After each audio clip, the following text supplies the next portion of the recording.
you? You look lovely. I see a lot of familiar faces and some new ones, and that's wonderful.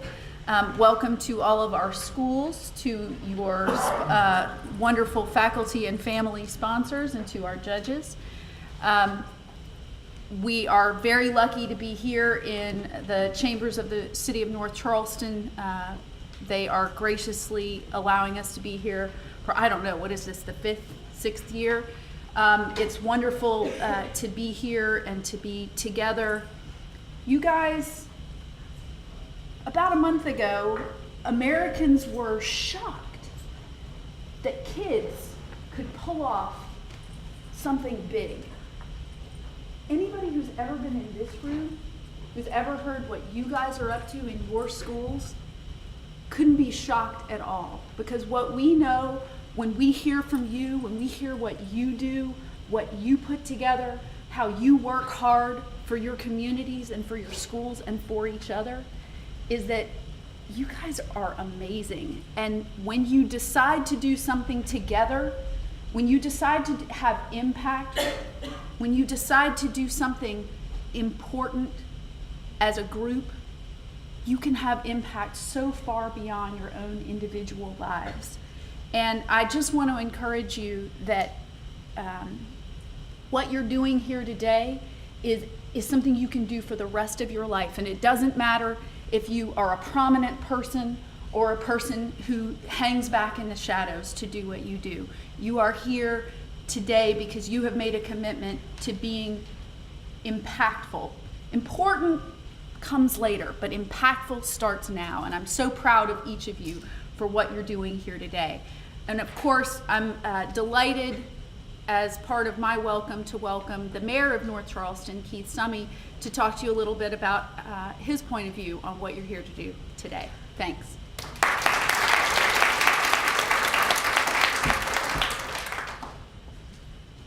Now, y'all are juniors? Seniors? Any seniors? Sophomores? Well, I graduated from Chicora High School. That is now where Military Magnet is located, 53 years ago. And let me tell you how your life changes if you live up to expectations that you create of yourself that are nourished by others. I had no intention of going to college. Nobody in my family had ever gone to college. I grew up in Cottageville and Walterboro, and I lived in Atlanta for 2 years in high school. And then in the 10th grade, I moved down here and I met this little girl. Her name was Debbie. She was a year behind me, and I actually saw her at church on Sunday, and then the following Monday I saw her at school. Took me about 10 days to root the other guy out, but we've been together ever since. And she was my encouragement. All of a sudden, I'm graduating from high school, and she said, "Where are you going to college?" I said, "I don't have any intentions to go to college. You know, nobody in my family's ever been to college." And she said, "If you're going to marry me, you're going to college." So 4 years later, I graduated from Baptist College, which was now Charleston Southern University, with a degree in management. But she gave me a whole new perspective on what my role is in this world we live in. Each of us have a role to play, and we determine to ourselves a lot of time what that role is. I guess the most changing thing in my life that made me realize that I needed to do more to help other people and enhance the quality of life of other people was in 1972. My sister and her husband both got killed in a wreck on Dorchester Road. 2 small children were in the car with them, but they both survived. Little boy stayed in the hospital about a week. The little girl we actually delivered to my mother in a full body cast Christmas Eve. They were killed on Thanksgiving Day. And all of a sudden, here I was. My sister was 27 years old. I was 23. And I woke up with the realization of what happens to these children if my mom and dad weren't around. What happens to people in our communities that face trials and tribulations, and where do they go? And out of that, I started getting involved in public service. Actually, the first thing I did when I was on the election commission, appointed there, and I served there 10 years. Then I served on North Charleston City Council for 3. I served in county government on county council for 6 years and chaired it the last 3. And I've been mayor of North Charleston for the last 23 years. It's one of the most rewarding experiences that I've ever had, while it's also one of the most trying experiences that I've ever had. But at the end of the day, it's my boss. But it's one of the most trying experiences, but it's been one of the most rewarding experiences, because I've been able to see change that offers opportunity to people. And I think that's what each one of you are here about today. You're not here to enhance your life. You're in here to enhance your life and then everyone else that is around you and that is associated with you. And it will amaze you what you can accomplish. You have the opportunity to make this world a little bit better. I couldn't be more proud of this group of young people that are here today, because you are the future of North Charleston, you're the future of Charleston, you're the future of West Ashley, Mount Pleasant, Dorchester County, and beyond. You are the people that are going to make a difference in where we go as people. And it's because of your desire and love to make this world a little bit better than you found it. You know, so often we hear the negative about our young people today. And that's because, I got a newsman here, he'll tell you, unfortunately, if it bleeds, it leads. And we don't report a lot of times enough of the good things that are going on. And this is one of those good things that are going on. Sitting here today are the future leaders of this community and beyond. And so I salute you for your desire to live a life that's not only going to be enrichment for you, but enrichment for other people as well. I'm 71 now, and when you're past 70, people think you're on death row or something. I don't know what it is. They think you're headed out. And so my wife asked me, you know, when we prepare for your funeral, so she's already telling me she knows I'm going to die before she does, what do you want on your tombstone?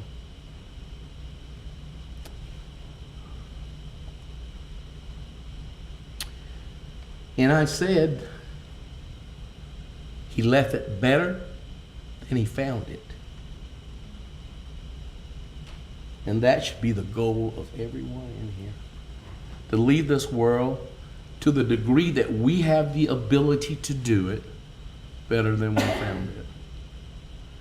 And I can tell you, I can look over this audience today, and we've got a good future ahead of us because of you, because of the teachers and people in the community that are investing in you, because they know what you've got and they know the ability you have to leave this world a little bit better than you found it. God bless you, and y'all have a wonderful session.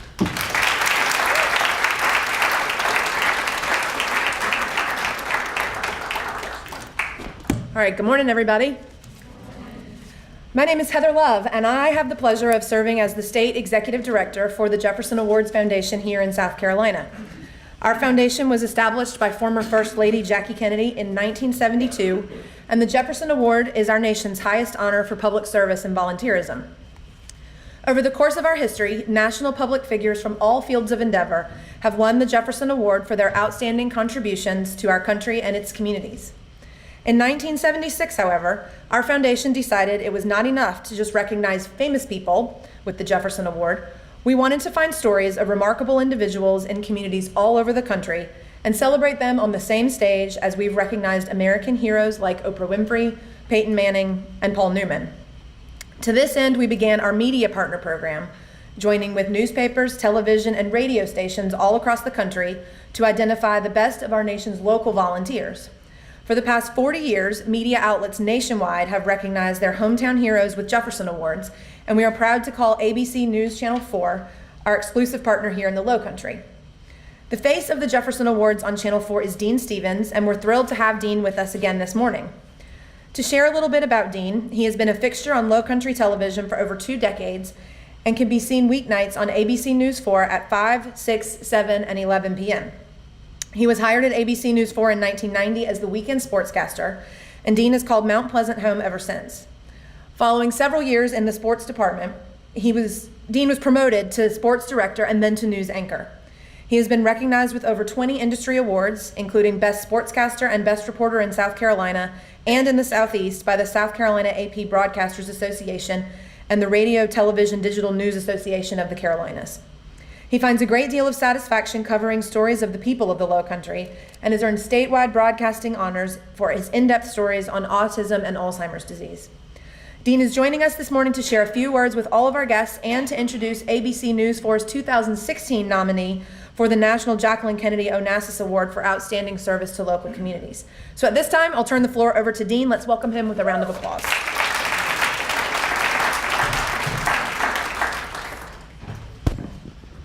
Kind of reads like an obituary, doesn't it? So Mayor Summey's left the building, right? This is what politicians do. They get on the media and then they turn around and they run out. I've known the mayor for a long time. He's done amazing work in this community. I will just tell you, so you don't have to listen to a couple old people lecture at you before you get going. As I thought about this event today, and I thought about all of you and Heather and Cameron and the judges today who took their day to be here today, is that we may have some things in common, right? You probably don't know that person. I don't know that person. But we all do share this one thing, is that everybody in this room, because of your commitment to be here today, including the judges, right? You all have a servant's heart. At a young age, you have a servant's heart. So what does that mean? To me, what it means is it's not so much even wanting to change the world, right? Like the mayor said, and that's true. But when you put your head on the pillow every night, and when you wake up in the morning, every morning, you're driven to help one person, right? So if you could help one person, and that's why you're here today. Now, you may be here because you get like a credit or you get a good grade, or maybe there's a girl that you like that's in the class, and that's fine too, whatever the motivation is. So he's smiling, so maybe it's true. But at the end of the day, when you go to bed every night, you know that you've helped a person. And when you wake up in the morning, you're driven to go help somebody else. And that's awesome sauce. I know, I have like a 13-year-old in my house. One of the great pleasures, and I mean this honestly, because when the mayor pointed at me and he said the media, I have like post-traumatic media disorder now because you're not quite sure what's going to come next. But the thing that drives me today, and I've been in this business 30 years, 31 years, and it's changed. But the thing that drives me today is I get to tell stories of people who are making an impact and making a difference. And I do it once a month with the Jefferson Awards. And we highlight somebody, and we've been doing it for 2.5 years. And it has truly been the greatest privilege and honor to do. Because everybody in this room has a story, right? If you give me long enough with these 5 judges, I'd figure out their story in about 20 minutes. and it would be awesome sauce. Because there's a story. We all got one. So when our station partnered with the Jefferson Awards, I was extremely pleased. I love the idea. They asked one time, would you want to do these stories? And it was like, yes. It was that fast. It wasn't, let me think about it. It was yes. Because I get to meet young people, old people, middle-aged people, right? Men, women, black, white, doesn't matter. And they all have that one thing. They have that servant's heart. So today I want to introduce Emily Hoisington Kerr. Now we have to call her Emily Kerr because she's got married, but when I did a story on her, she was Emily Hoisington. And she was, I think, our second or third Jefferson Award winner that we did back in 2000, I think it was 15. And she has a servant's heart. And she's turned that servant's heart into a career. And she's changing young people's lives every single day. And it's an honor to be able to call her my friend.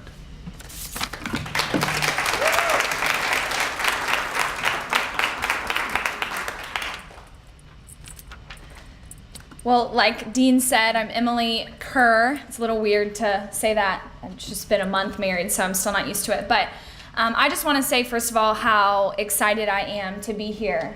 One of those reasons is last year when I was here 2 years ago, I really got to see just the fruit that was produced from being here. One of those things is well, first let me explain a little bit about Charleston Hope so you know who we are. And so when I was a senior in high school, which is also why it's really exciting to be here, because I've been in your shoes. I've been sitting where you are. Wasn't a part of the Jefferson Awards. We didn't have that when I was in high school.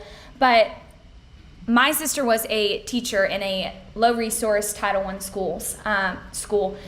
Actually, it was here in North Charleston at the time, waiting for the school to be built back downtown. And she was a teacher in that school, and it was her first year teaching. And I was just a junior, senior in high school, going about my life, getting ready for college, getting prepared. And I grew up serving our community here in Charleston. But what was really mind-blowing to me was my sister, who first-year teacher in this Title I school, was so selfless in the way that she loved her students. A lot of her students weren't able to provide, or their families weren't able to provide the things that they really needed, the basic necessities that they needed really to learn. And being in high school, hearing about those needs immediately opened my eyes and just kind of shocked me. And the reason that it shocked me was I always knew that there were people in need or people that needed support, because we all do at times of life. But what shocked me is when I grew up, I always heard about serving and really missions being global. The community that I grew up in, it was how can we raised money in school, but we sent it globally. And so to hear about these needs as a senior in high school, we sat around our kitchen table and she was in tears just telling us stories about some of the hardships that her students were facing. And it was around the holiday season. And so we kind of came up with this idea of, well, how can we just love them? Like, not, just what does it look like to just spread joy or to just love them? And she said, well, why don't we do Christmas gifts? Why don't we, whether students' families could afford gifts that year or whether they couldn't, why don't we get every single child in my class and the classroom next door a gift? And that quickly developed, and we adopted 40 students that year. And what that meant was we just provided them with a brand new $10 to $15 toy. It was wrapped with the sole heart just to love on people and just to love on these kids. And so I very quickly realized, going in with this idea to bring gifts to kids and thinking, being a little naive that young, of thinking, oh my gosh, these gifts are going to change a life. And what was shocking to me and what really shifted my perspective and really changed the way that I saw service was that it wasn't about the gifts. It wasn't about what I was giving to them. Very quickly, they loved the gift. They got so excited. They opened it, screamed, all of that. But within 5 minutes or less, the gift was put to the side and they were coming up to us and just wanted to spend time with us. They just wanted to know about us. We wanted to know about them. And so we spent the whole day with them, just getting to know them and love on them. And so when I went to the College of Charleston as a freshman, The gifts aren't what stuck with me, but the relationships that I had built with those students in my sister's classroom carried me as a freshman in college, and we decided to do it again. And that year we grew from adopting 40 students to 900, and we adopted every single student in 2 Title I classrooms here in North Charleston.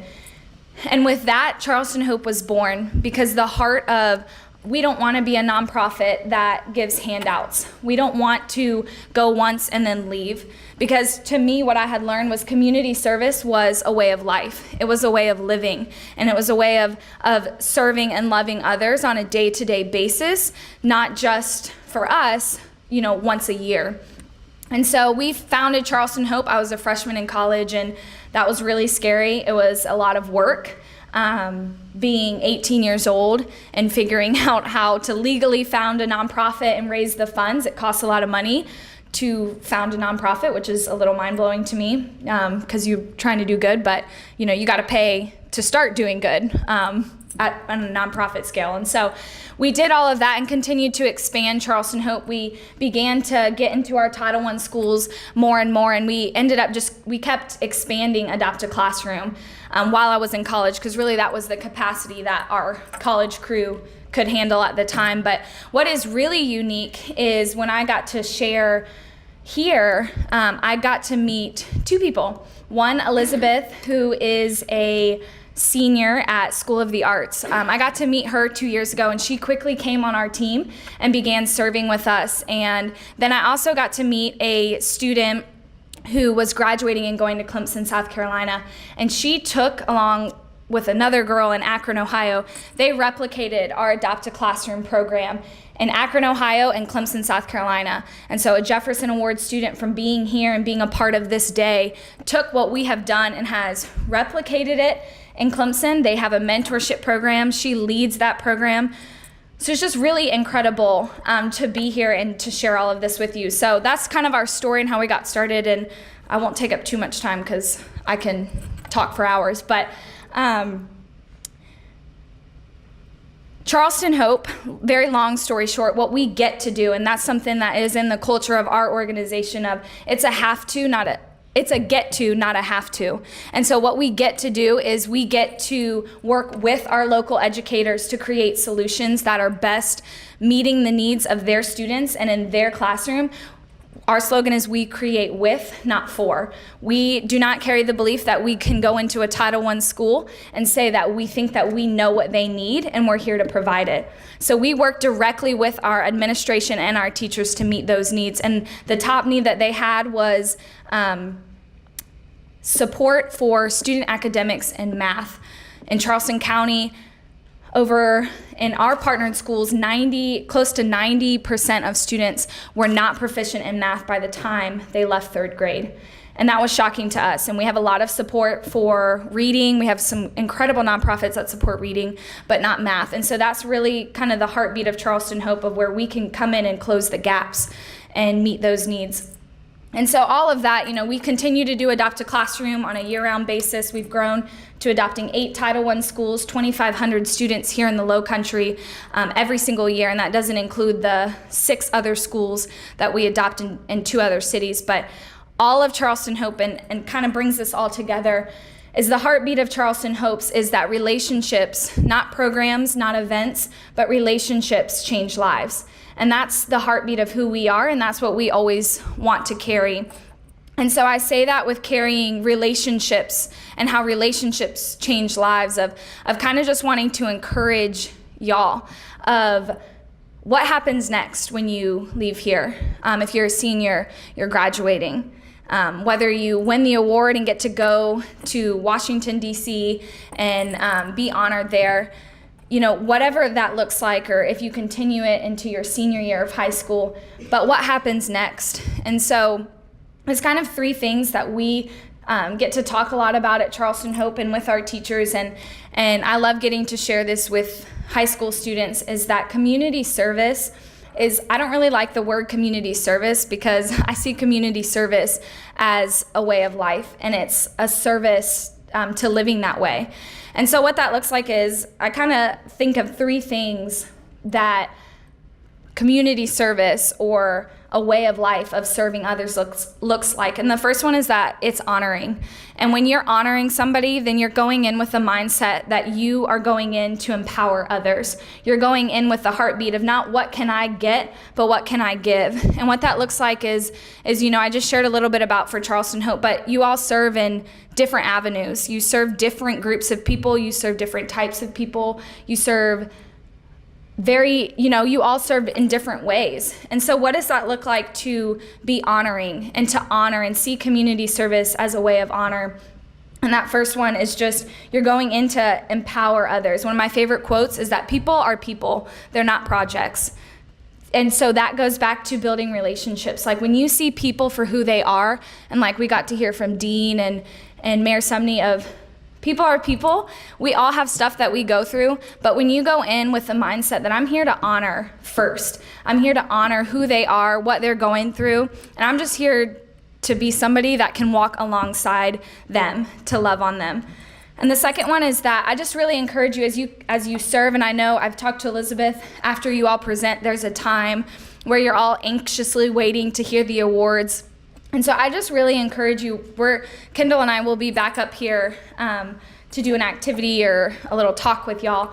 But one thing that I really encourage y'all to do as you serve others is to remember that community service, when it's a way of life, is that it's a reflective. It's not a one and done thing. And I just encourage y'all that as you leave your community service or as you're waiting for these results, to be reflective of what did you do. It's okay to think of the work that you did and to be proud of that work. You took your time, you have a heart for this. And so I encourage y'all to be reflective in that. And again, it's not what did I get from it, but what did I give? But when it's a way of life, community service begins to change you. It begins to become a part of who you are, and it begins to become a day-to-day thing in your day-to-day actions. And so the third one and the final one, because I know y'all are ready to present, is that when you are making community service a way of life, it takes action. And it doesn't take action necessarily on the scale of joining a nonprofit. Yes, it does, and you can do that. But it takes place. You can take action in the workplace. You can take action when you go to college, and you can take action even in your day-to-day, whether you're in a classroom or whether you're in the line at Starbucks or McDonald's or Burger King.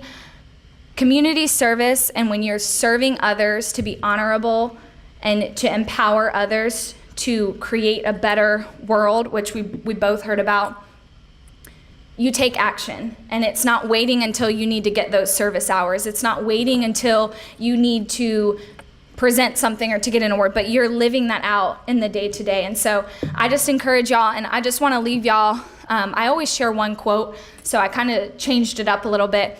But I heard this quote today on the way here, actually, and it talked about how really the world is made up of billions of human beings, of individual beings. So if we want to change the world, it doesn't start with this grand scale, how can we go global, how can we go national to serve others, but our world is made up of billions of individual beings. And so if you want to change the world, like Dean said, it starts with one person. It starts with taking action, remembering that it's honorable, and reflecting on what you're doing. And so I just encourage y'all just to take that, and as you get ready to present, just to remember the why of why you get to be up here, why you get to serve, and the ways that you served. And so it's an honor to share with y'all today, and I'm so excited to hear what you guys have done in our community. And as a community partner that is in the day-to-day serving our schools, I just want to thank y'all for the difference that you're making,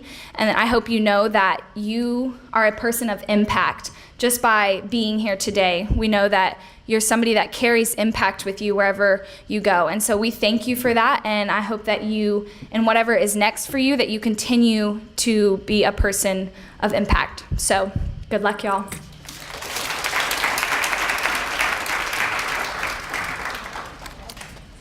Thank you, Emily, for those encouraging words, and congratulations on all of your success serving the children of the Low Country through Charleston Hope. Like Emily mentioned, we're thrilled that she's able to stay with us throughout the morning, and she'll be leading you all in an activity shortly following our SIA team presentations. So as you heard me mention earlier, the Jefferson Award has been given to national figures and local volunteers for more than 40 years. to follow in the footsteps of these national icons and cultivate our next generation of servant leaders, in 2006, the Jefferson Awards began a youth development initiative called Students in Action. Students in Action serves as our foundation's flagship youth service and leadership program and is active in over 400 high schools across the country, more than 50 of which are here in South Carolina. But before I introduce the Students in Action teams with us here today, I must first thank our partners. I would like to recognize the Higdon Student Leadership Center at the College of Charleston, with whom we have partnered for the past 4 years to host Students in Action leadership conferences in the Lowcountry, as well as the Center for Partnerships to Improve Education, also at the College of Charleston, who partnered with us on AmeriCorps Vista this year. The City of North Charleston for hosting us in this lovely venue. And finally, Berkeley County Schools, Charleston County School District, and Dorchester School District 2, whose partnerships with the Jefferson Awards allow us to offer the Students in Action program in many of your high schools. So let's give these partners a big round of applause. Students in Action is active in 14 high schools across the Lowcountry in Berkeley, Charleston, Dorchester, Georgetown, and Hampton counties. Beginning in August at the outset of the school year, the SIA teams at these 14 high schools began working toward the 7 goals of the Students in Action program.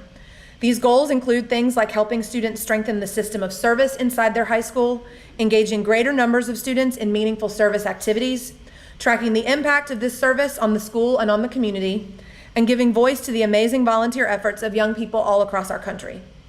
They also attended 2 leadership conferences hosted by the Jefferson Awards in the fall and spring of this school year that reinforced the life and leadership skills necessary not only for success in their service work, but are critical to their success in high school, in college, and in the career as well.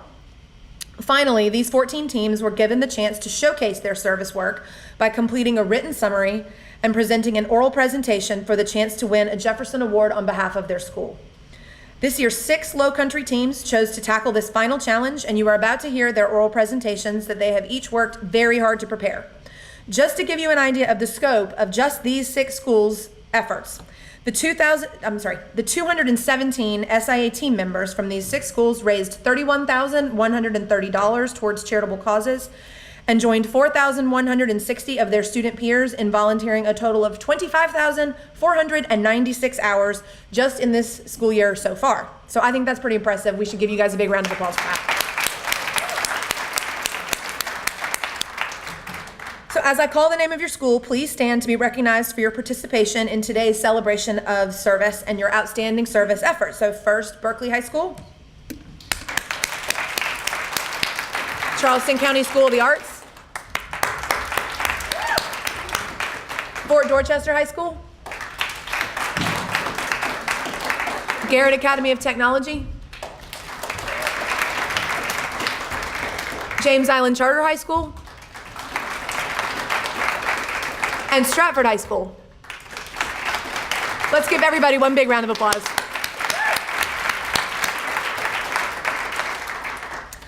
As I just mentioned, each of these school teams completed a written survey prior to spring break that asked them a series of questions about their leadership skills, how they engaged their school and peers in service projects, and the impact these projects has had on their community. Members of the Jefferson Awards Board of Advisors spent many hours reading your surveys and evaluating the strengths of each of these student groups. We owe these folks a huge debt of gratitude for taking on this task, and we have Dr. Courtney Howard in the audience with us, representing the Jefferson Awards Board. Let's give her a big round of applause and thank her for being here today. As you all know, the most effective leaders among us excel at telling their story. Therefore, today's oral presentations are intended to demonstrate each SIA team's public speaking skills, professionalism, and ability to convey information in an engaging and effective manner. You're about to hear these presentations, each of which will be followed by a Q&A session and evaluated by a panel of judges. We are grateful to have several community leaders from across the Lowcountry acting as our judges this morning, and they're seated right here in the front row of the auditorium. First, we have Dan Martin. Dan is the owner of Dan Martin Allstate Insurance Agency, the president and CEO of D.H. Martin and Associates, which is a personnel staffing and consulting firm, and is a managing partner with Pathways Real Estate Group. He received his BS degree from Voorhees College in Denmark, South Carolina, holds MBAs from Wharton and Chadwick University, has 2 master's degree in military science, and is a graduate of the executive management course at Harvard University. He grew up in the 10-mile section of Ondaw and served in the United States Army for over 20 years. He has served as the town administrator for the town of Ondaw and as a chairman of the Board of Elections and Voter Registration for Charleston County. He is the founder and executive director of the Youth Quest Foundation of Mount Pleasant and is involved with a number of professional and civic organizations in the Charleston area. Next, we have Caroline Rakar. Caroline is a Mount Pleasant native and is a graduate of the University of South Carolina with a BA in Political Science and Environmental Studies. She currently serves as a program officer at Coastal Community Foundation, where she manages a portfolio of competitive community grant-making programs. Additionally, she administers all phases of the Foundation's scholarship program, which awards over $400,000 annually to local students. Caroline was a member of the 2013 class of Next Gen Fellows through Exponent Philanthropy and is currently a Hall Fellow with the Southeastern Council of Foundations. We also have with us today John Reed, the Chief Executive Officer of the Tri-County Cradle to Career Collaborative. He has held this position since May 2014, supporting the education success of all children in the Charleston region from prenatal to workforce readiness. John entered the nonprofit sector in 2001 after founding and serving as president and CEO for Trim Systems LLC, a $400 million mobile equipment components company. He began his career in government service, holding positions at the federal and state level, and was appointed by President Gerald Ford to serve as Assistant Secretary for Employment Standards within the U.S. Department of Labor. John holds a BA and an MBA from Harvard University, as well as 2 honorary doctorate degrees from Centenary College and Shenandoah University. John remains committed to volunteerism, currently serving on Clemson's College of Education Senior Advisory Board. We also have with us today Mr. Bruce Scott. Originally from Savannah, Georgia, Bruce has been with Homegrown Hospitality Group for 22 years.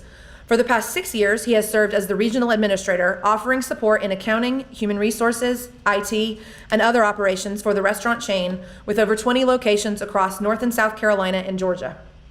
Bruce holds a bachelor's degree in business administration from the College of Charleston, a master's in tourism management from Colorado State University, and teaches as an adjunct professor at Tri-County Technical College's Culinary Institute of Charleston. He remains active in the community and is involved with the T-Bones Foundation, the Special Olympics of South Carolina, and 180 Place. And finally, we have with us this morning Ms. Stephanie Tillerson. Stephanie is currently the administrator for the town of Kiowa Island, where she runs the day-to-day operations of the town. Prior to this role, Stephanie served as the city manager for the city of Woodruff, the planning director for the city of Spartanburg, the director of Upstate Forever's Spartanburg office, and worked as the planning director for Lawrence County and the city of Clinton. She is a recent graduate of Leadership Charleston and serves on numerous boards and committees, currently serving as the director at large for the Junior League of Charleston. She holds a bachelor's degree in public affairs management and a master's degree in urban and regional planning, both from Michigan State University, as well as a master's degree in public administration from the University of South Carolina. These people are clearly awesome, so let's give them a huge round of applause for being with us today.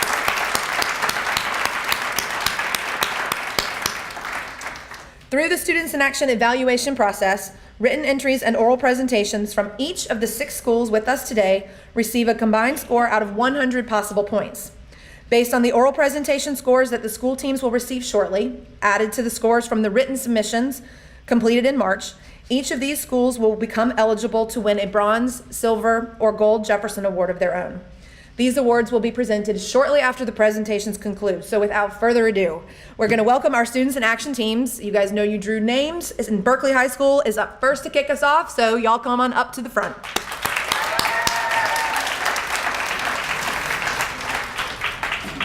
Good morning.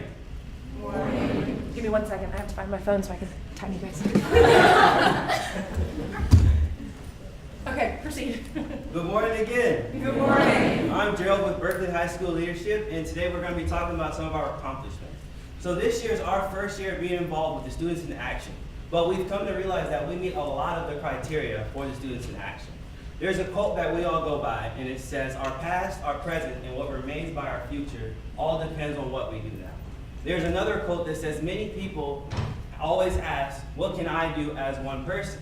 But history has shown us that everything good and bad starts when someone does something and do not do something." So without further ado, we're going to talk about our Beach Week, which is one of the main service projects that we've done this year. Now keep in mind that each one of us do at least 20 service hours over the course of the year on our own time, participating with our group. So without further ado, we're going to get into our presentation. All right. In past years, we have done a fair amount of work to help our school, but as a group, we did not contribute as much to our community as we would have liked to. We did not do any community service last year, and now we have done 20 or more service hours per student this year. We made a huge improvement to help our community out this year with the impact we've had through our service work. We collaborated with Keep Charleston Beautiful and also the South Carolina Department of Natural Resources. We participated in 2 beach sweeps, and we also created a bake sale to aid the people that were negatively affected in Hurricane Harvey. In our class, we did a research project on a nonprofit organization that benefit causes we felt drawn to. Many people from our team researched organizations to help eliminate marine debris on a global scale. As we went through our research process and presented our findings to our classmates, the issue of marine debris was a topic that stuck out to us the most, since it was one that directly affected each of us. Each year, 300 million tons of plastic is produced, with the half of them being designed for only single use. Out of those 300 tons, over 8 million tons of plastic is released into our oceans. As a result, there are small pieces of marine debris called microplastics. Microplastics are extremely small pieces of plastic resulting from the disposal and breaking down of plastic marine debris. The reason why microplastics are a threat is because the fish as well as other marine animals may view as food. Because they cannot properly digest this food, the toxins from the plastic that they consume will be absorbed. In addition, when another organism consumes this fish, they will also be exposed to this toxic. Humans, as you know it, consume a lot of seafood, especially in our coastal communities. Because of this, we are also being exposed to the same toxins we are releasing into our waterways. Another major threat from marine debris is that it can act as a one-way ticket for small organisms such as bacteria to invade other ecosystems. These small organisms are able to attach to floating pieces of debris and travel through ocean currents to other ecosystems where they will act as invading the species, and they will slowly destroy this ecosystem from within. With those threats to the environment and our communities, we've decided to partner with South Carolina Department of Natural Resources and Keep Charleston Beautiful to organize 2 different beach sweeps of coastal areas on James Island and Daniel Island. Our main goal was to help clean our coast and remove at least 100 pounds of marine debris from these areas to prevent them from remaining in our waterways and further damaging our ecosystems. During our first beach sweep at Sunrise Park on James Island, we found a large amount of debris. Some of these items include alcohol cans, car parts, a roll of carpet, glass, discarded clothing, pieces of dock, and a lot of small styrofoam pieces. These are just the items that we found in huge bulk. At this location, we focused a lot on the presence of microplastics because there's a large amount of them in this area. To deal with this, we took a tub of water and would put sand into it, and this would allow plastic pieces to float to the top. This showed us the smaller pieces of plastic that we may not have otherwise noticed. The small pieces of styrofoam, as I have said, are included in this category. And of this, there were thousands of them littering our beaches. We fear that our beaches will never be the same again as long as these pieces are still there. During our second beach sweep, we went to Daniel Island Park, and we found similar items that we found at the first beach sweep. But while we were there, we found an alarming number of tennis balls belonging to the local tennis court belonging to the Volvo Car Stadium. While picking up trash, we noticed a few tennis balls here and there, but as we kept going, we noticed more and more. In the end, we found over 400 tennis balls, and there were still more there whenever we left. With such an alarming amount of stray tennis balls being found, we did some quick research and found out that it takes one tennis ball about 450 years to decompose. This is a huge blow to the environment, so we decided to reach out to Volvo Car Stadium about this problem to ask them to develop and start an action plan to prevent tennis balls from continuing to litter our waterways. Of course, some good did come from finding all of these tennis balls, though. The tennis balls that were still intact are being cleaned by volunteers and are being sent to the Charleston Animal Society for the dogs to have toys to play with. The Charleston Animal Society expressed a great need for toys since the dogs go through them so quickly, and they were very excited to receive this large donation. We have decided to do this beach sweep because it's a big deal to our environment and a big impact on our daily lives. We all enjoy going to the beach, but do we really want to see a little bit of trash? No. Our areas rely heavily on tourism, and our beaches bring in a lot of people. If we do not take care of these areas, it could negatively affect our economy.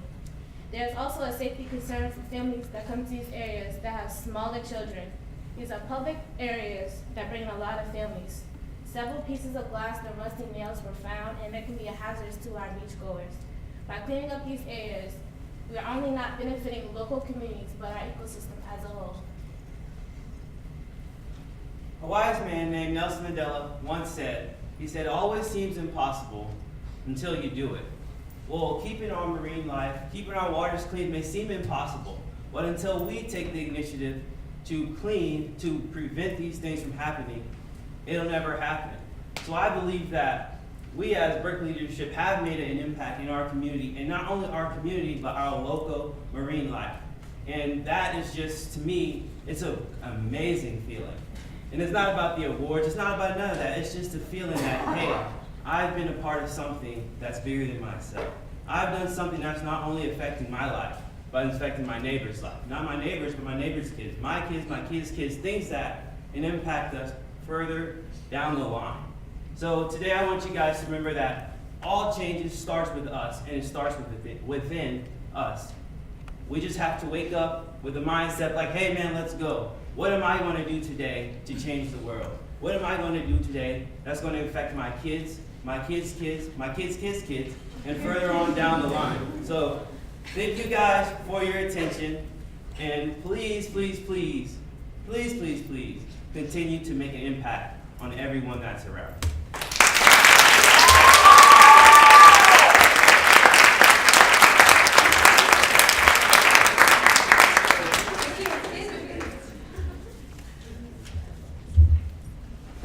Very good presentation. I have one question. Why did you select this project for the community? And do you think you achieved your goal? And why do you think you achieved your goal?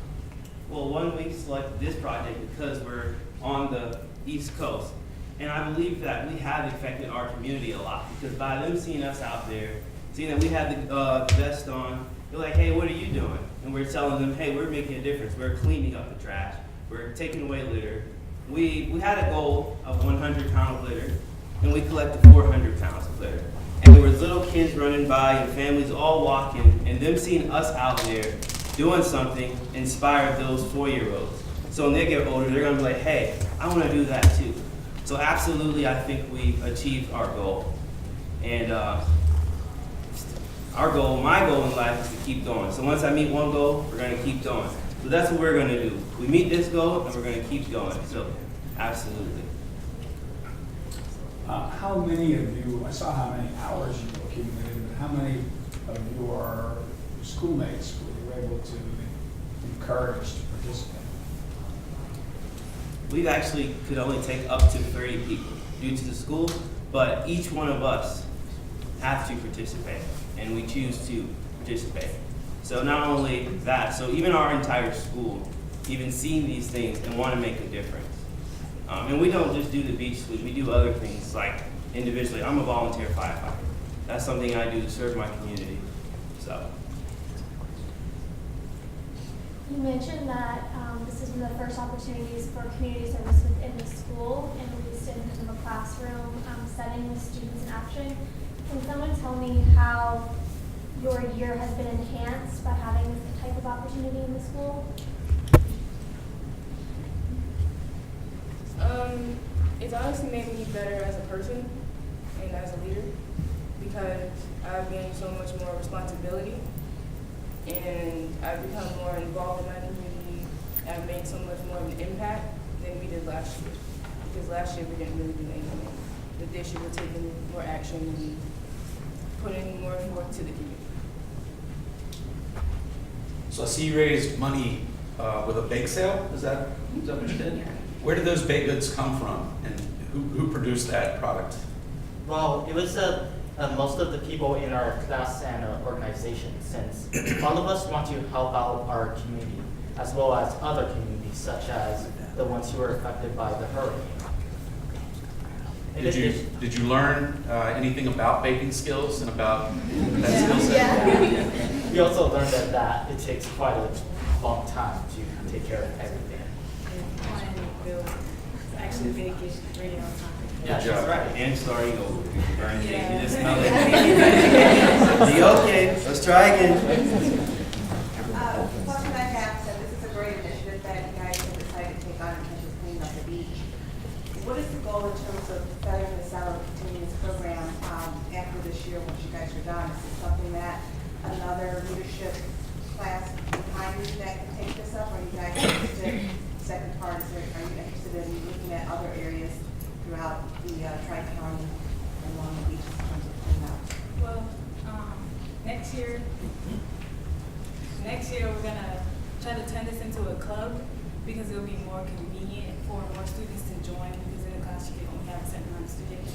And the projects we do, we always have to run it through the school, have it at a time. We can't, do certain things that we want to do, raise so much money, have it where we want it to be located. Many people play sports, so we can't have as many meetings as we would like. So next year we're going to try to, advance this into a club. More people can join, more people can do it. Like, if they want to do the club, they can do it, and we can work around people's schedule and, advance that. And, sophomores and freshmen can't be in the class until they're sophomores. So this is stopping freshmen from being in the class. So if we turn it into a club, anybody can join. So that's what we did. To answer what she said, we can pour into the younger freshmen and sophomores at our school, and it's a cycle that keeps going. So when they get older, they pour what we poured into them, plus their gained knowledge into the next, and it just keeps going and going and going.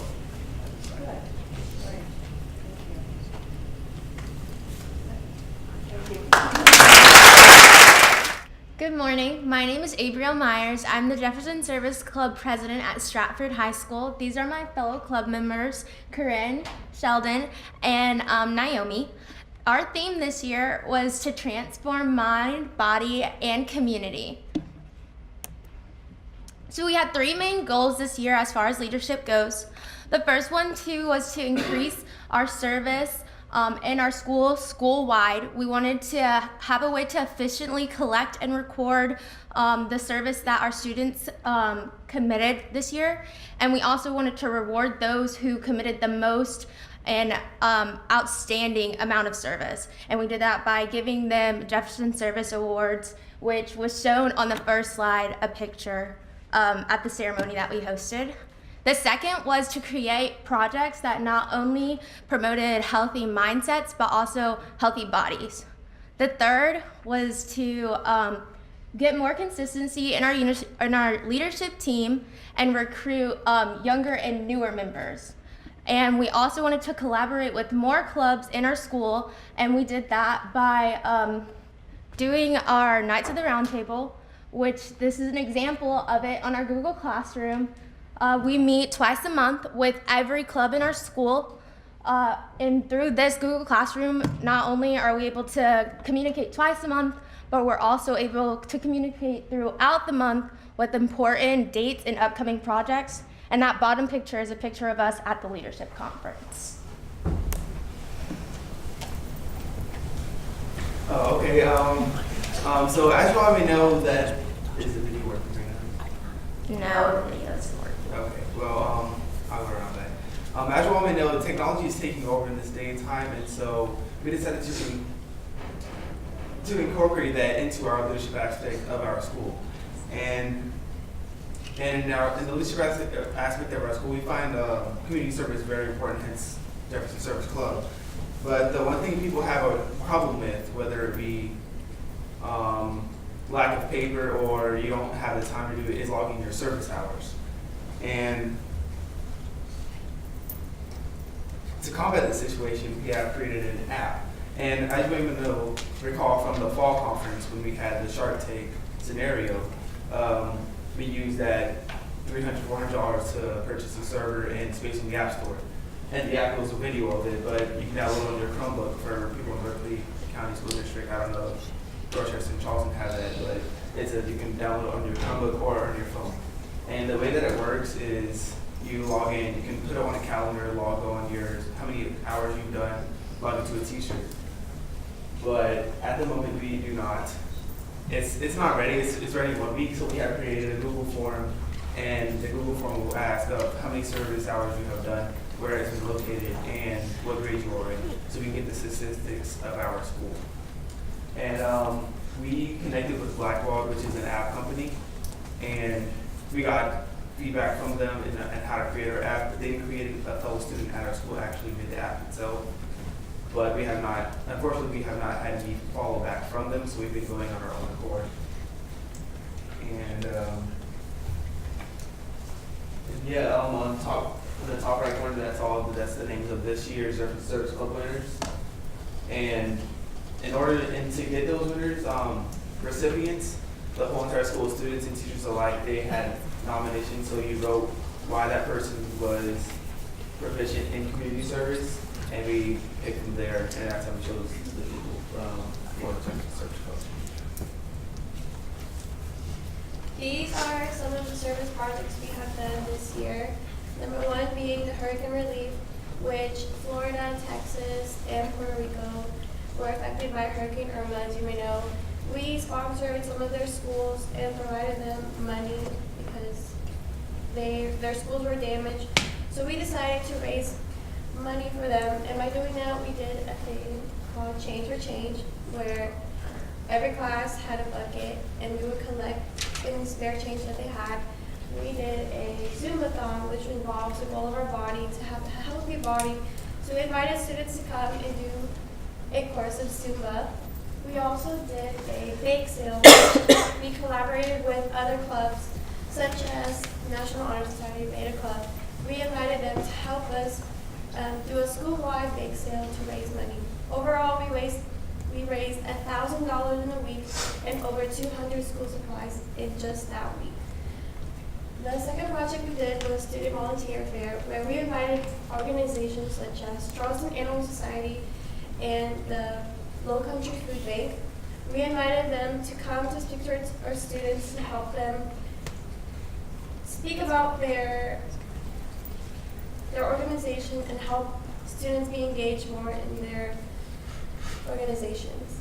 However, some of them were not able to attend, so we had to substitute some of our members to speak to our students. At the end, students were entered into a raffle and we're giving a prize such as Chick-fil-A cards. Our third project was a student food drive that involved local businesses such as the local food truck that we had nearby and a Waffle House.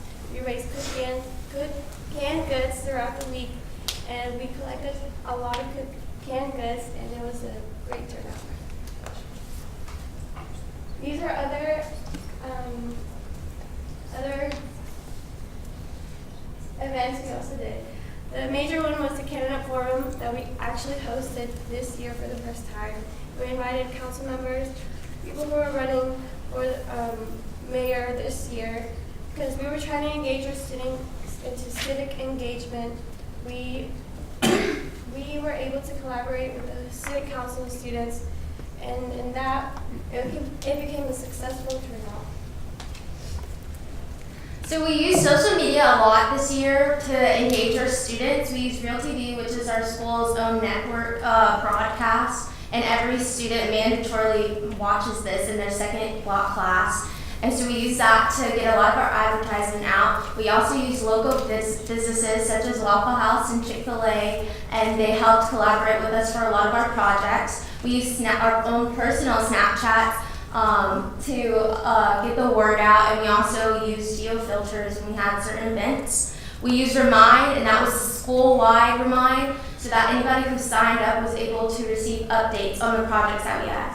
We also used AirDrop at our lunch, and so if anybody who had an iPhone was able to receive a pop-up of the flyers that we had, and anyone in the lunchroom who was around who had the AirDrop on was able to receive that. And also at we had participated at freshman orientations, and an upcoming freshman came into our school, and we were able to have a member to speak on our behalf. Now onto the impact that we've had on our school and the community is 63% of our students were in action this school year. Compared to last year, we went up by 11%. We also collected $8,600 so far overall in our school, and over 3,415 service hours were completed as a direct result, which equals 82,438 in monetary value according to the national average. But overall, 5,500 local and national community members were held. And that picture up there is a picture of our service members going into a classroom making breakfast for a classroom that had won the canned food drive competition that we also held at school. And this picture right here is our angel tree that we set up in the library during the holidays. We throughout our events that we hosted at school, we were able to collect 1,384 pounds of food. 165 pints of blood was donated to the blood drive, and school supplies were gathered for 55 students. We were able to get donations such as coats, jackets, and clothing. And through the angel tree, we were able to get 200 plus toys and gifts to give out to children during the holidays. And that picture up there is a proof of an email from the Florida high school principal that we received from the principal. They were thanking us for helping them out during the hurricane. And then this picture down here is the canned good drive that we had at school. And just seeing the students getting in action, not just like attending meetings, but in action in reality. Like they come there, they donate the canned food that they have. Like seeing them in action, that's what we want to see more in our school. And that bicycle up there is a bicycle that was donated as well through the angel tree. And to elaborate on the campaigns, that was probably one of the greatest strengths that we had at our school because they were really competitive about it. Like one classroom itself had, I think, 600 cans or 62 cans itself, and so we had a lot of baskets. It was fun because the people when we pushed the basket around, we were like, I was sitting in we have to wait. Oh, never mind. We're done.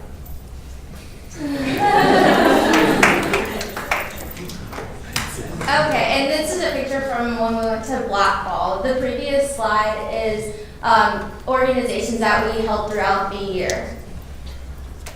Very good. Thank you.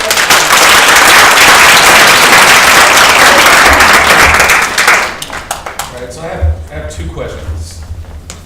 And because I'm terrified of the Red Cross and needles and things like that, how are you able to motivate people to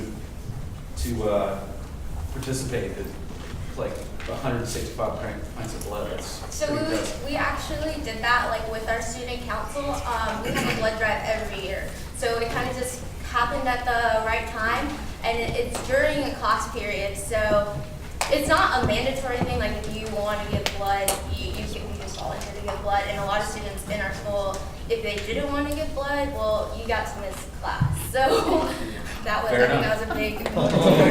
Yeah, like I realized that I give blood every single time. At least 2 hours. So I mean, they give you free snacks and stuff. Yeah. So that's all the motivation I need is free food. Second question is, how do you go about distributing the toys and gifts for Christmas time? Who do you go through to distribute those? We usually use Toys for Tots, and for the angel tree, we deliver them to the elementary schools ourselves. Excellent. Yes. We use elementary schools that are nearby us. You know, there's several elementary schools nearby where we can just hand it to them. And this year we used Devon Forest and College Park Elementary as our people that we adopted. Sounds like you've had a great deal of success. Give me an example of something that totally didn't work at all. Okay, there's something that didn't work, and it was the ultimate frisbee competition that we had, and it was you give cans or something, and one team showed up, and it was really bad. Yeah. We got like 20 cans, and one team showed up, and it was bad. Yeah. I don't even think I came to it. What would you do differently? I think we could advertise better because I think the reason that nobody came is because we weren't advertising as much as we should have. I mean, there was a couple signs here and there, but I mean, the word wasn't getting out as much. Also, the day was set on a Saturday. Oh, yeah, there was ACT that Many day. students that's why. don't want to come back to school on a Saturday. And like sometimes there's like issues or things like that going on. Or some of us have work, so it's kind of So, I'm looking at your guys' title, Transforming Mind, Body, and Community. In your project here, tell me how you accomplished that. Do you think that in the work that you did this year, that you tackled all three of your action items up there? I would You can start. Okay.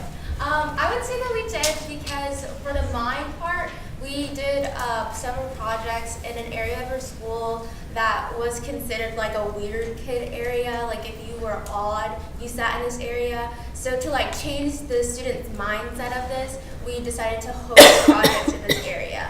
As far as the body goes, we made a lot more projects that involved activity, like going outside, being active, things like that. And then for the community, we just in general, like changing our community, doing service projects such as food drive, the volunteer fair, expanding like volunteerism and everything. Okay, and to elaborate on the body, I remember the Zumba thing that we did. That was really fun, and Zumba's about body, because Zumba. and with the mind, yeah, it's called the courtyard, and they're called the courtyard kids because they sit outside the courtyard they sit next to because they're quote unquote weird and they're outcasts. And so, in order to elaborate on the comment, I'm in the leadership class from school, so I go and sit out there with them. Sometimes they don't have anything to sit to because we're trying to change that stigma of labels on people. So we're trying to make our community closer together. And one of the ways that we made our community better is our school is very competitive when it comes to classes. So we try to make the prizes decent so that they compete better and they come together. I mean, competition is healthy in ways that can bring people together. Also, adding to the Transforming Mind, we have a day that's called Special Olympics. We invite the special needs class to come and have like a field day, like a normal field day with regular kids, such as football players. Anyone is allowed to come and join. We have a shirt that we made called Stratford United. It's our slogan for Unified Nights that we say, and it involves any kid, any student, even if you have a disability, it still involves.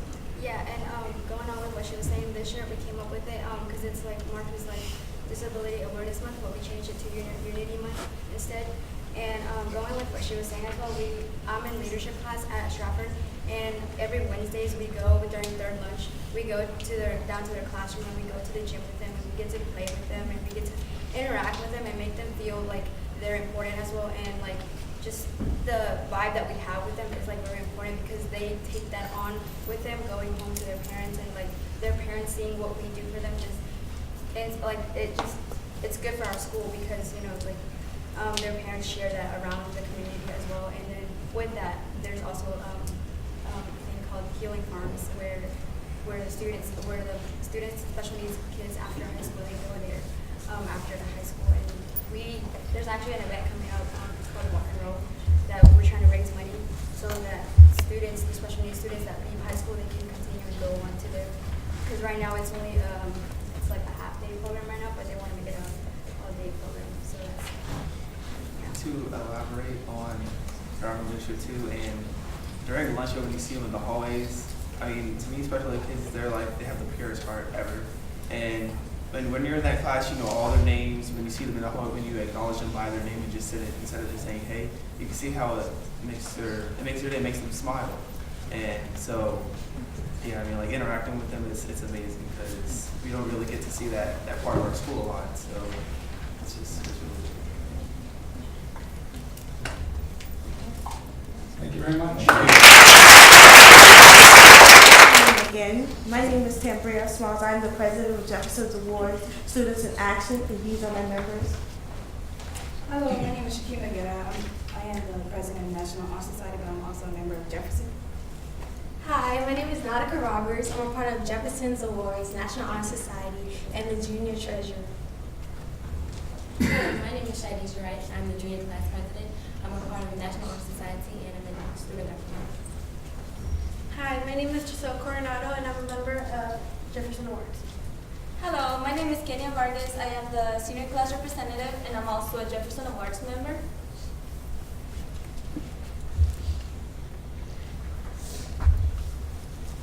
Transforming minds and becoming award leaders are a part of our mission statement. We're a Title I school, meaning that we're a small school, which community service isn't really influenced. So we assign each grade level a service project for the year, and at the end they completed for us. Well, and we include them in it.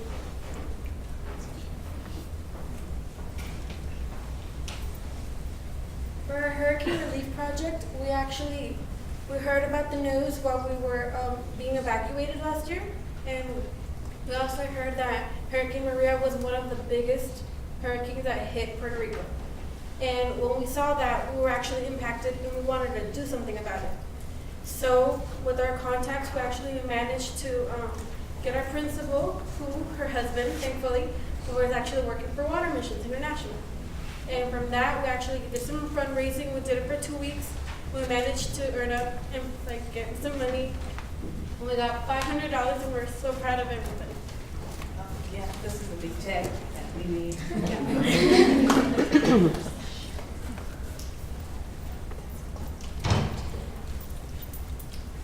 Okay, so the day of giving, it was at my school.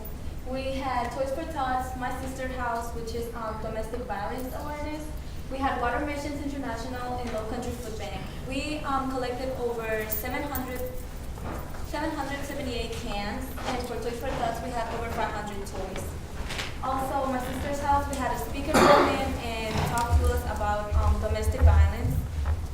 And Water Missions, we helped Puerto Rico. And all those, as you can see in the pictures, we have cans, toys, and things for Water Missions. Toys for Tots was actually headed by the student government, the junior and sophomore class. It was actually required.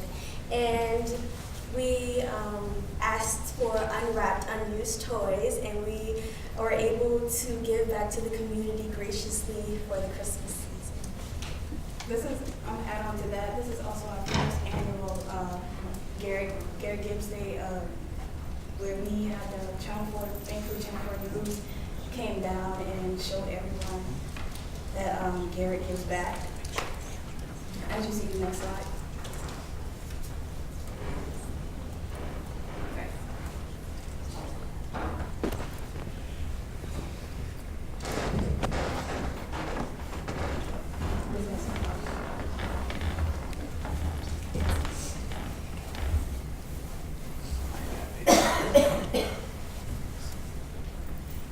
Well, for the past 6 years, Garrett has selected community service projects, local projects, international projects, statewide projects. And so every year they do this. And this year they picked Water Mission International, and they raised money for Water Missions in excess of $500 for their international project.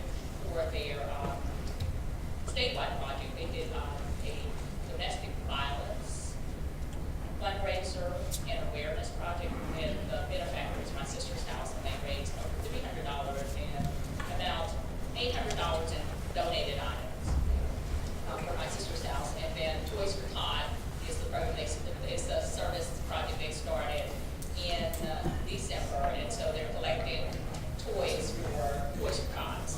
And then they did look at the food bank for the local project, and so they collected cans and non-perishables. Yeah. I think it feels scary. I think one of the things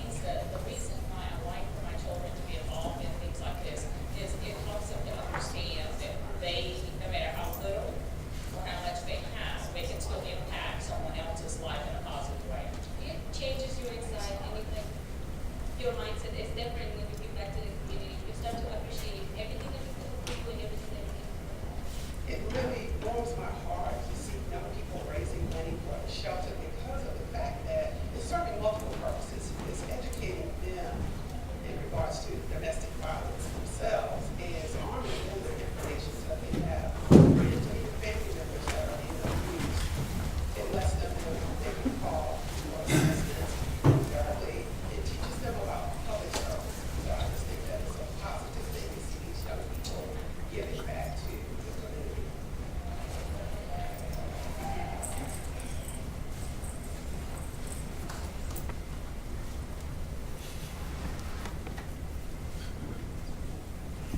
Alright, as most of you guys know, that there was a huge school shooting in Florida in Providence High School this beginning of the year, and it also devastated the families that were affected, but also affected people around the world.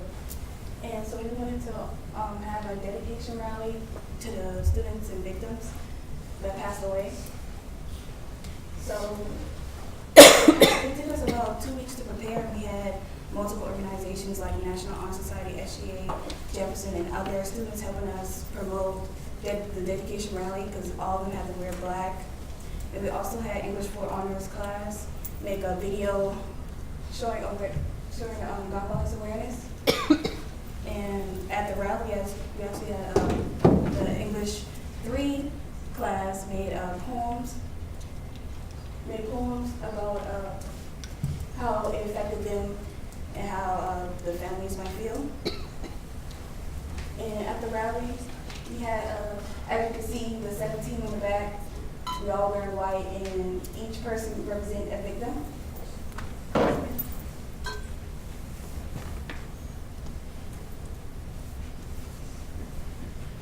So as I was saying, we had a speaker come in and talk to us about his story. Long story short, due to domestic violence, his whole family was murdered by his stepdad, his mom, and his brothers and sisters. So he came on and talked to us, and everybody was touched by him. And here's a picture of us with him. It was around Christmas time, so it was impactful to see him.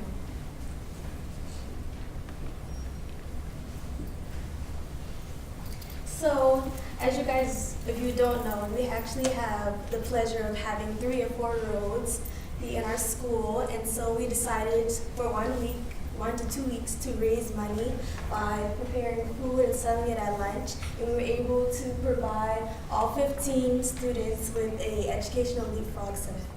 So it was really nice, and we also gave them cookies and juice. They were very excited to get an early Christmas present.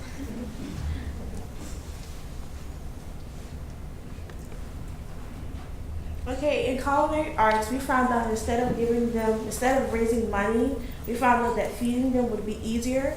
So we created okra soup and chicken salad sandwiches for 2 weeks.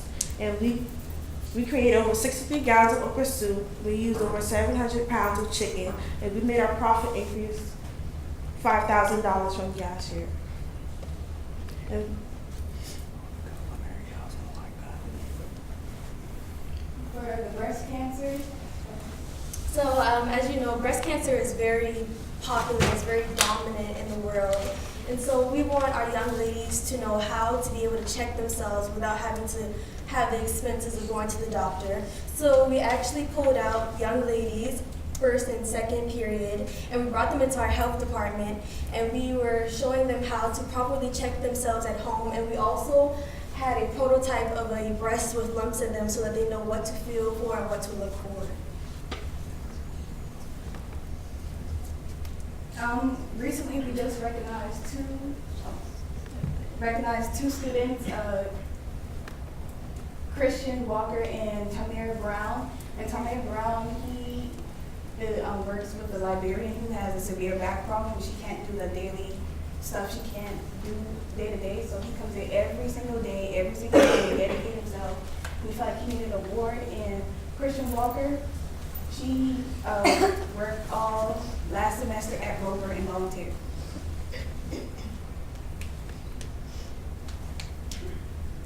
And in total we collected over 3,000 hours, and I was so proud that we collected that because we are such a small school, and it's just a lot of progress from last year. That's it. I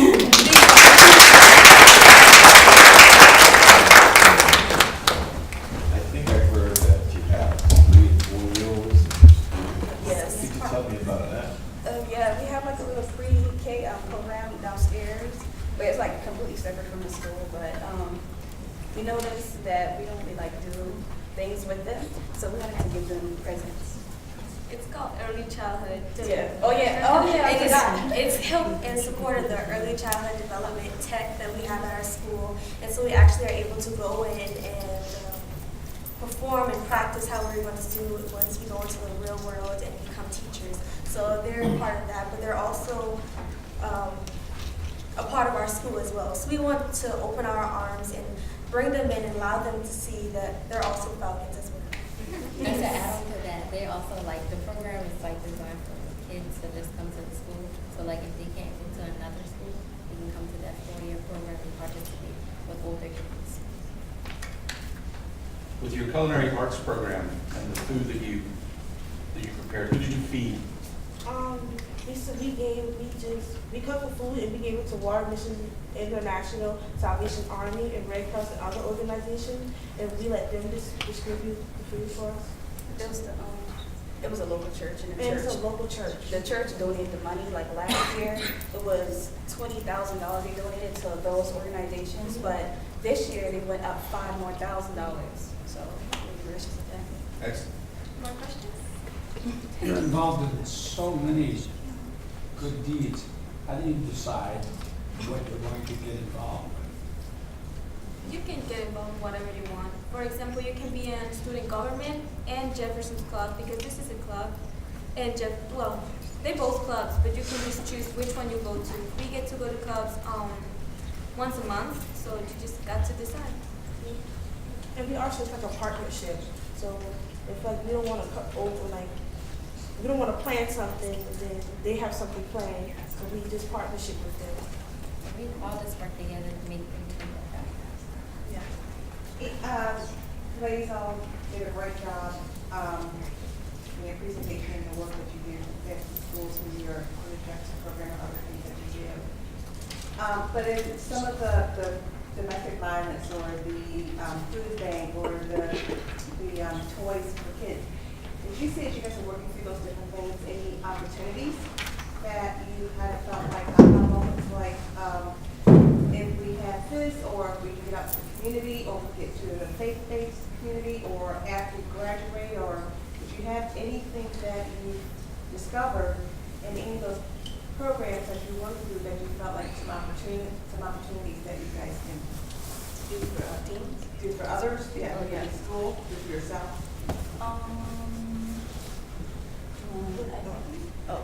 With the little kids, I found out that I love little kids and toys for parties and Christmas. So it made me like join Teacher Claudette that we have at our school. So now I'm like, I didn't even know I like kids that much. Yes. Seeing these smiles and stuff it means a lot. Yeah. Well, I applied to a college and they wanted an essay, and my essay was about community service. This is a lifestyle for me, and I got accepted. Yeah. Congratulations. Great. Can you tell us exactly something that you learned about yourself through this process? This was actually my first and probably the only year in this club, but during these months, I actually felt that I've been making a change. And I loved knowing that I could do small things, even in a small school, and make big changes around us. And after this, I'm definitely planning on volunteering more, and during my college years, I'm still definitely going to volunteer. I learned that being in this club that people actually look at me more as to be more than what I am, like my advisor. I don't look at myself as a leader, but she saw that in me. I learned that I'm a natural leader. Well, I've been in this organization since I was a freshman, actually, and I learned so much things. Like, it changed who I am as a person, because community service only don't affect yourself. Like, I don't do this, I don't get nothing from doing this. I do this for other people, so it makes me more selfless, more gracious for what I have. And I feel like I've been in those situations that the people we helped, and I would have loved if somebody came and helped me at that point. To piggyback off of what she said, it definitely makes you grateful for what you have and what you've been given in your life. You know, so much people are without, and so much people can't. So that, you know, being able to give to others makes you realize how much things you have, and just being grateful for what you do have and not complaining or, worrying or, just saying, oh, I don't have this and that. But these people have less than what you have. So it's definitely an eye-opener for being grateful.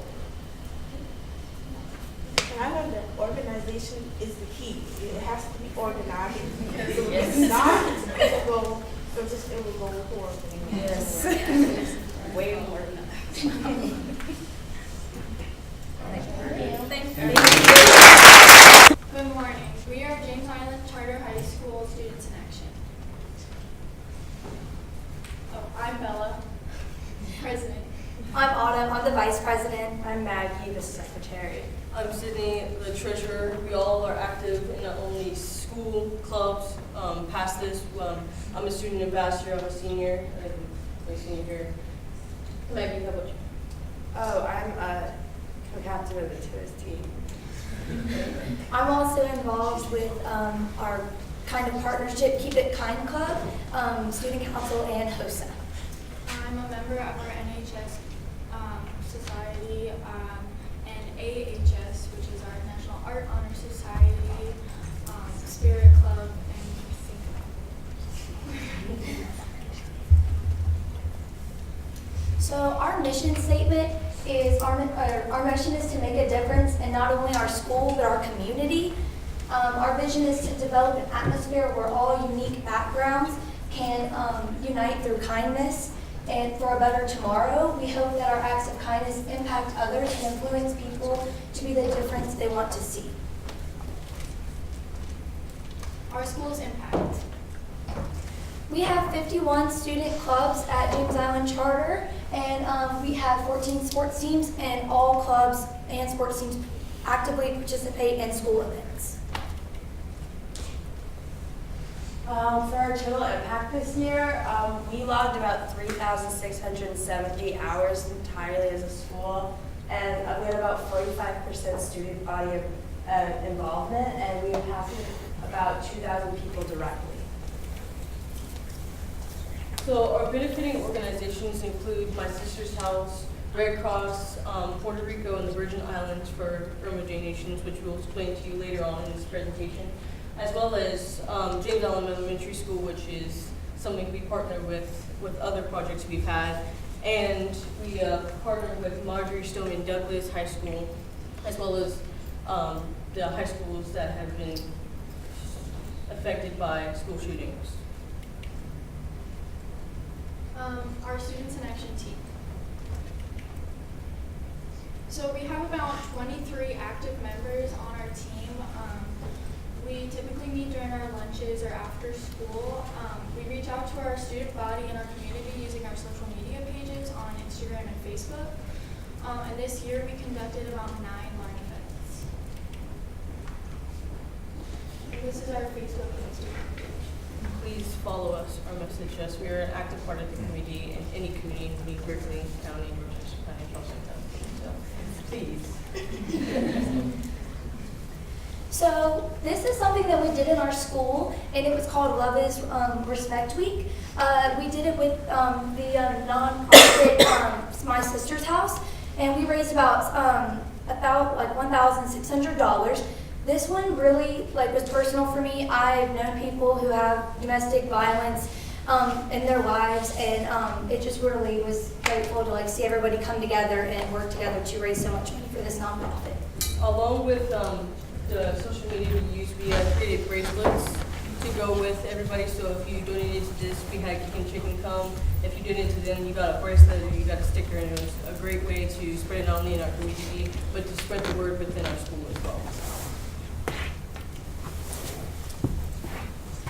So we have about 1 in 10 high school students who have purposely been hit, slapped, or abused. And that's just something that we would want to really just get down to 0. So we are really happy to just participate in that week.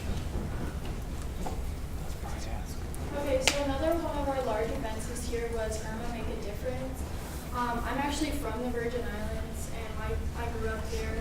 My dad still lives there, and I still have friends there. So when I heard about the storm, I wanted to do something to give back to the community that helped to raise me.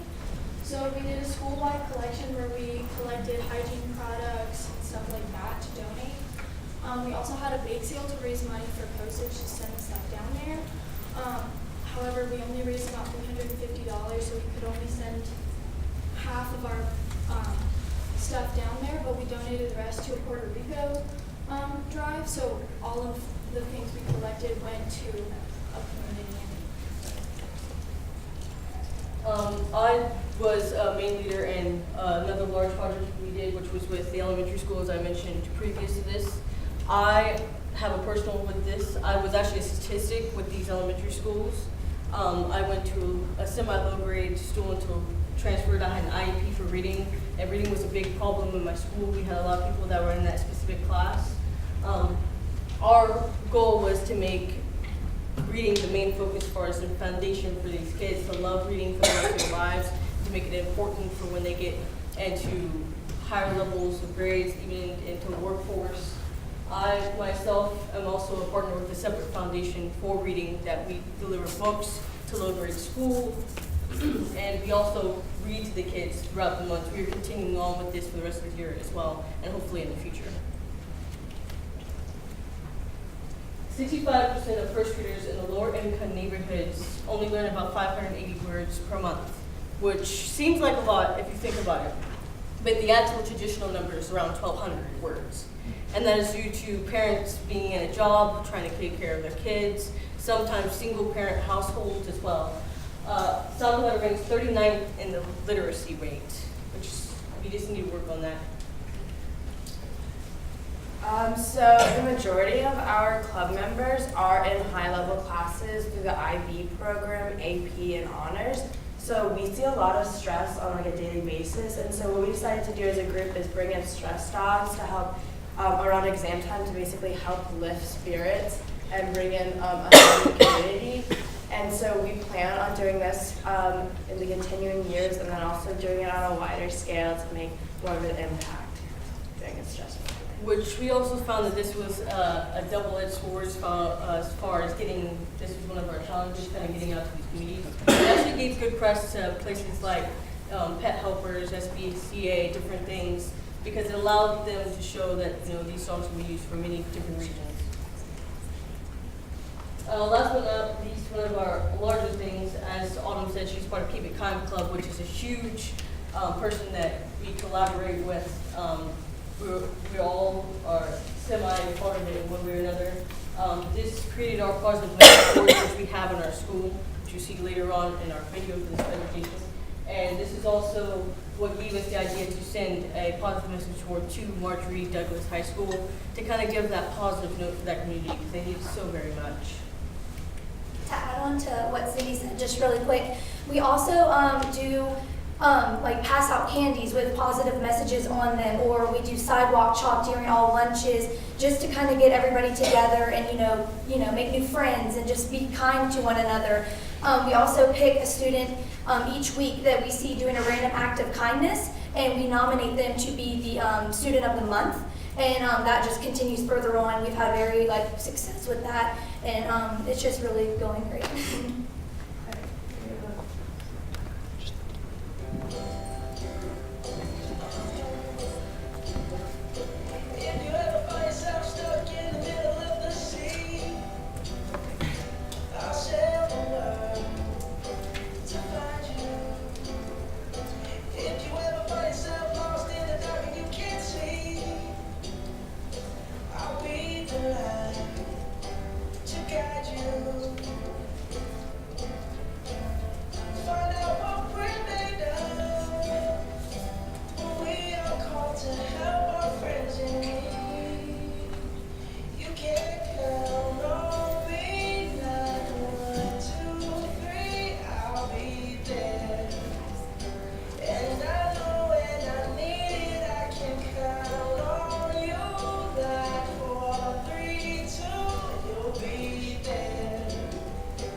If you ever forget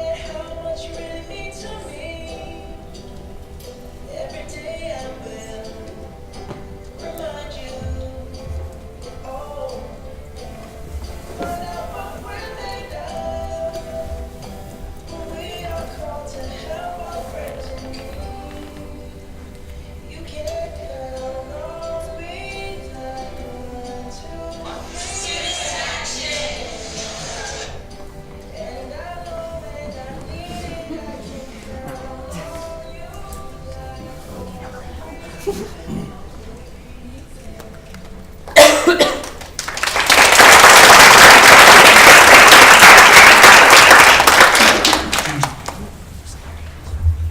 of many of projects, which one did you think was the most successful and why? And which one was the least successful and why? I think that our Love is Respect Week was the most successful because we not only made a lot of money for my sister's house, but we also involved our school community a lot because we had different kinds of like dress-up days and different things, and we had a lot of participation. We have food trucks come too, Yeah. Kickin' Chicken and Kona Ice. So we do that for most of our events anyways, but a lot of people, just the way we advertised it this time, made it like just huge difference. We had like lines like so long, just so you know, and then all the money, we split it, like, and then it just helped a lot. I think even though the urban donation collection was fantastic, we got the amount of boxes we were going for. I think we could set that goal a little higher. I think we could use more posters, more social media to kind of give that message out and include more classes, maybe in a contest to see who could get the most. I still think that was a great way to help the community. I think one event that could have been better was our readings. We had difficulties getting people involved and wanting to go to the elementary school to read, and we think that's a really important issue that we need to address. So maybe we'll do more advertisement in the future. How do you collect the books? I helped out with that with the foundation I worked with. We gave some books to them. I also am an assistant teacher in the afternoon. And so a lot of the books that maybe these kids don't like or because they're of a younger age, I work with childcare, we gave them to them. We brought books of our own so that they didn't have to purchase books. We went to the library. We kind of, on one particular day or so, we actually spent most of the day with them, going to lunch with them, reading to them, giving them books, and it was very important just to look at all the grades. So we didn't just touch one grade, we touched a lot of the grades within elementary school. When you reflect on your personal involvement across these activities, when you get past resume builder, college essay material, stuff that feels good, what are you left with? That is, what effect does this activity, this engagement have on you as a person? For me personally, like doing these events and doing service in my community leaves me with this feeling very inspired by myself and by my peers to do more and keep going. Because yeah, it looks good on college resumes, but that's not what I'm doing it for. Like, I want to do this because I want to make an impact on my community. I think the world better. I joined Student Action when I was a freshman, so I was like really nervous about going to high school because I didn't really know anybody because I went from a very small school and now I'm in a really big school. So I didn't really know how to talk to other people that I hadn't known since like childhood. So for me, Students in Action like really put me out there to talk to new people, and like if you asked me to do this freshman year, there's no way I'd ever be able to get up in front of other people and speak. So like Students in Action for me really just helped me like gain confidence to be able to like talk to people, I guess. And so Students in Action for me, I think really just changed my perspective on things. I also volunteer at MUSC in the Child Life Atrium, and going back to like Love is Respect Week, I will see children come in there from domestic violence, and it's just really changing. Like you'll see this 2-year-old just bruised and just hurt, and they need that love and affection that I can give them, and that I can spend my time with them there to really make a difference in their life and just play with them and just give them the attention that they need. And I just think that it really just shows like how much people really need you to love them and to care about them and to just give them the support. So it just really changed my perspective on life. For me, like Bella was an inspiration, but for another reason, being a part of the foundation and being a part of this club gave me inspiration from personal life things happening. Kind of want to start my foundations in certain things.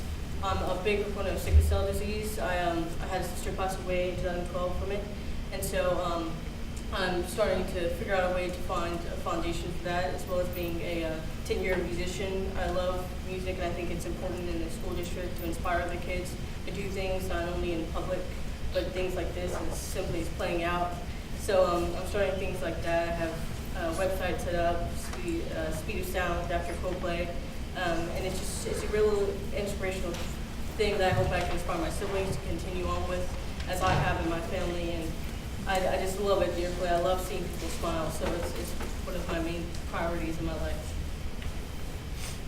A lot of the programs that you and events you put on were aimed at kind of shifting the culture of your school. So you've got love is respect, keep it kind, stress relief. Are you seeing, how are you seeing, if so, kind of the ripple effects that radiate out towards the rest of your high school community? I've seen it a huge component of the social life. Some of the things we didn't mention here is the walkout that we did, which I was a leader and I led them in prayer as far as part of the walkout, and that was a big thing as a societal view as well.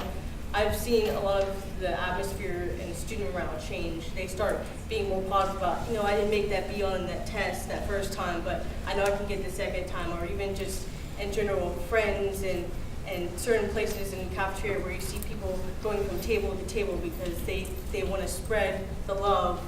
Even the leadership in the school changed so much. We now have more contact with them. We're starting to change the atmosphere of the school, so it benefits both the administration and us. So I see it as it's doing huge. I seriously hope it continues on and it's more of a positive life, because I think everything this year has been more relaxed, it's more freeing, and it's more freedom just to grow up and be able to go in this workforce with a positive attitude.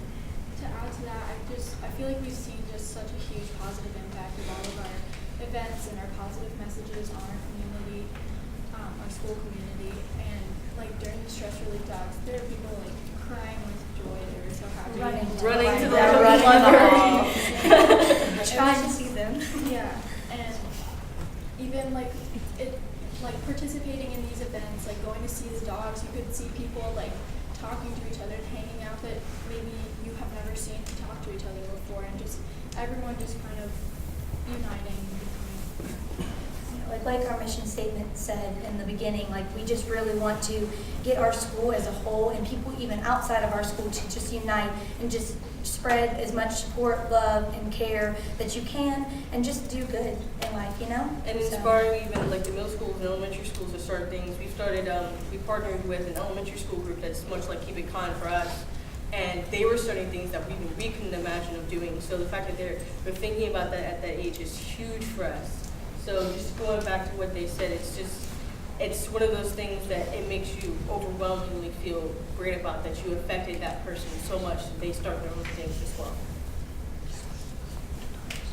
Thank you. Thank you.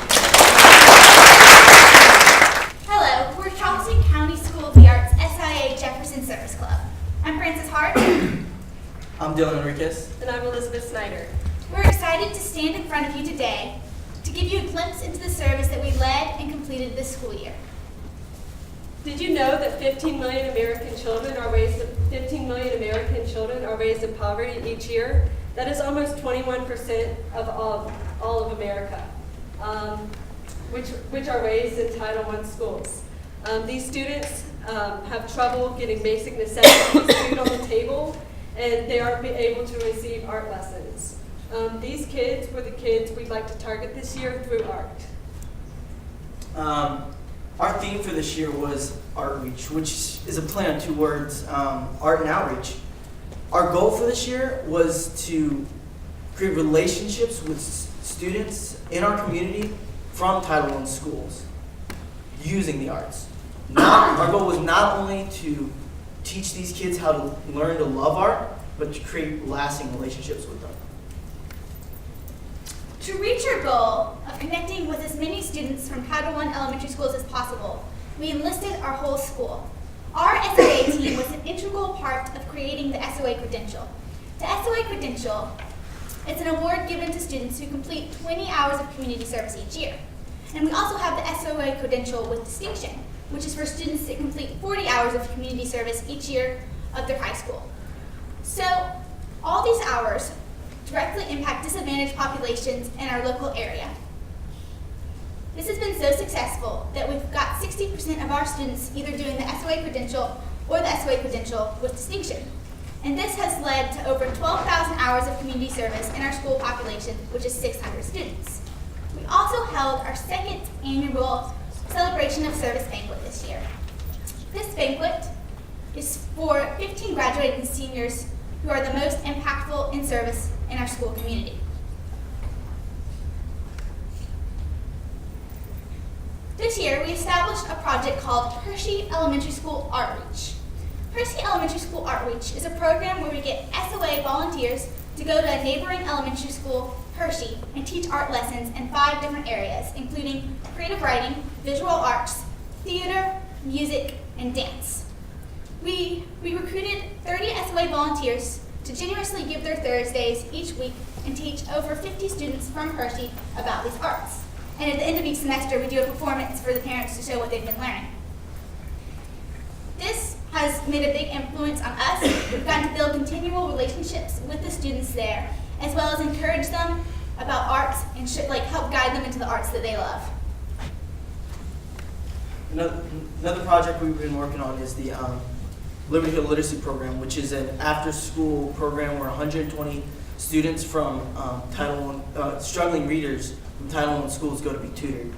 It runs from Monday to Friday, every day after school.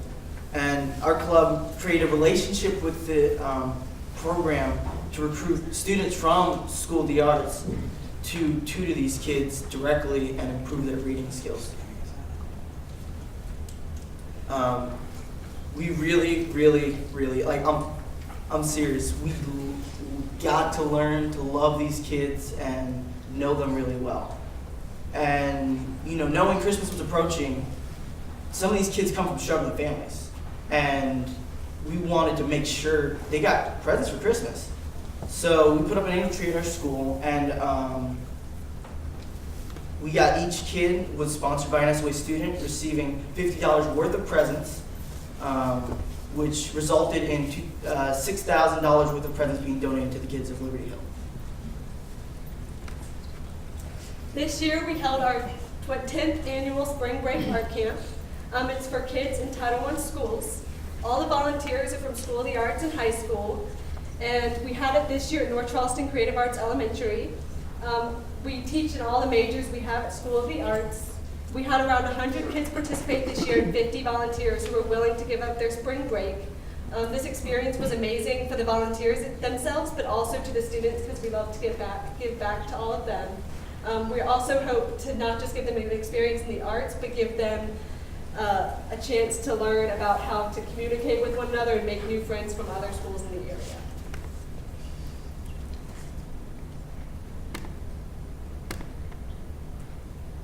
This is what 12,000 hours of community service looks like.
service has a lot to do with the talents, art. Explain to me how bringing art to under-resourced kids is a service to them.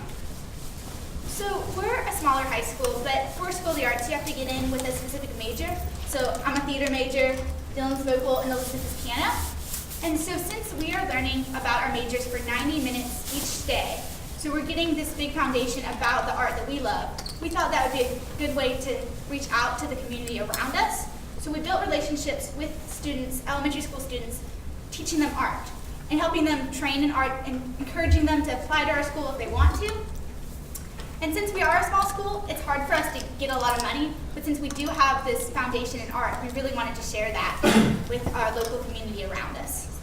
Also add on to that, it gives the kids a facet to kind of, put their emotions and their ideas and their thoughts, and doing these things that they might not be able to do in other times that if they weren't given this opportunity as well. Gives us a relationship with them. So we're not just giving them something tangible, but we're building this. We're going to see the kids at Hershey every week, getting to know them, getting to know when their birthdays are and stuff like that. So we're building the relationship, but we're also teaching them something that we all love and cherish. I teach a kid. I've been teaching a kid all year for my senior thesis, and I teach her at North Charleston Creative Arts. And it's great to see the progress she's learned from August until now. She's actually gotten into School of the Arts, which is amazing because it is a Title I school, so they don't have the foundation of that arts education. So for me, being able to teach this kid and give her the education that she really loves and cherishes, but her parents can't afford to give her lessons, it's just really special to be able to help her. Are these students exposed to all 5 of the disciplines, or do you decide based on what the child demonstrates they're capable of doing? So for both the programs, for Hershey Art Outreach, they get to decide which major they want to be in, and the same thing's true for our art camp. We actually offer all 7 of our majors for our art camp, so that includes other majors such as fashion and percussion and different things like that. So they decide which major they're interested in, and then we give them one-on-one and group attention teaching them about that major.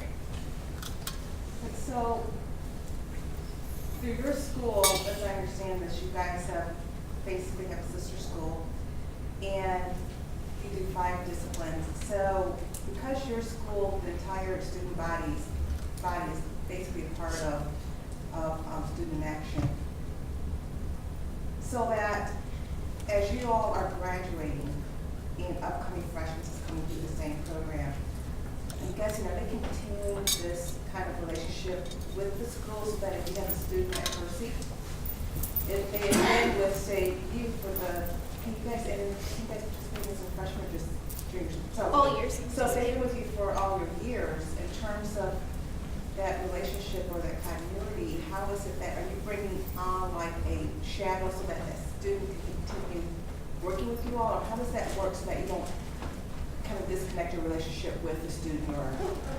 Yeah.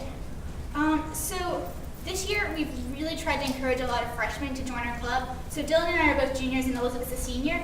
So we know that we're getting all our leaders are getting older, so we were trying to incorporate those freshmen in. So a lot of the freshmen specifically participate in Hershey Elementary School Outreach, so that even though we only have 1 more year with these students, they're starting to get introduced to them, and it's kind of a cycle, so then another group comes in. But I started becoming part of this art camp as a freshman, and doing the vocal program, there was most of the same kids there, and I got great relationships with those kids, and they learned to love singing and everything. It was awesome. Yeah. To add on to that, so my freshman and sophomore year, teaching in the theater department at our art camp, there was this girl named Jasmine, and so she was a 4th grader and a 5th grader, and she was in those programs. But this year, she's a 6th grader at our school. So it's so cool to see her in the breezeway and remember, I taught her stuff, but now I'm seeing her asking her about how is this teacher the same one I had in 6th grade. I kind of piggybacks off a question that I had, which is you're talking about building relationships with these students, and are you also sharing your story and the stories of other students in your school as to how you got to where you are? Because you are opening a door to potentially finding a passion for these students in whatever major it may be.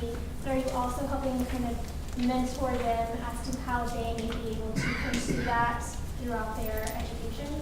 Of course. So the student I'm teaching in piano, she's actually going to be in 6th grade next year. So she doesn't get to have the lessons that I was fortunate enough to have to get to SOA. But luckily, I do have another person who's willing to actually teach her next year, so she can continue to be mentored throughout her years at SOA, which is really important. I think it's important for us to build more relationships with the kids coming in so that they'll have a buddy in high school to help them through their majors. Because sometimes it does get overwhelming in 6th grade when you're having to deal with piano and all the school, because most 6th graders are just nervous about going into middle school and all the schoolwork they have. So us even having to add on like music or their majors a lot.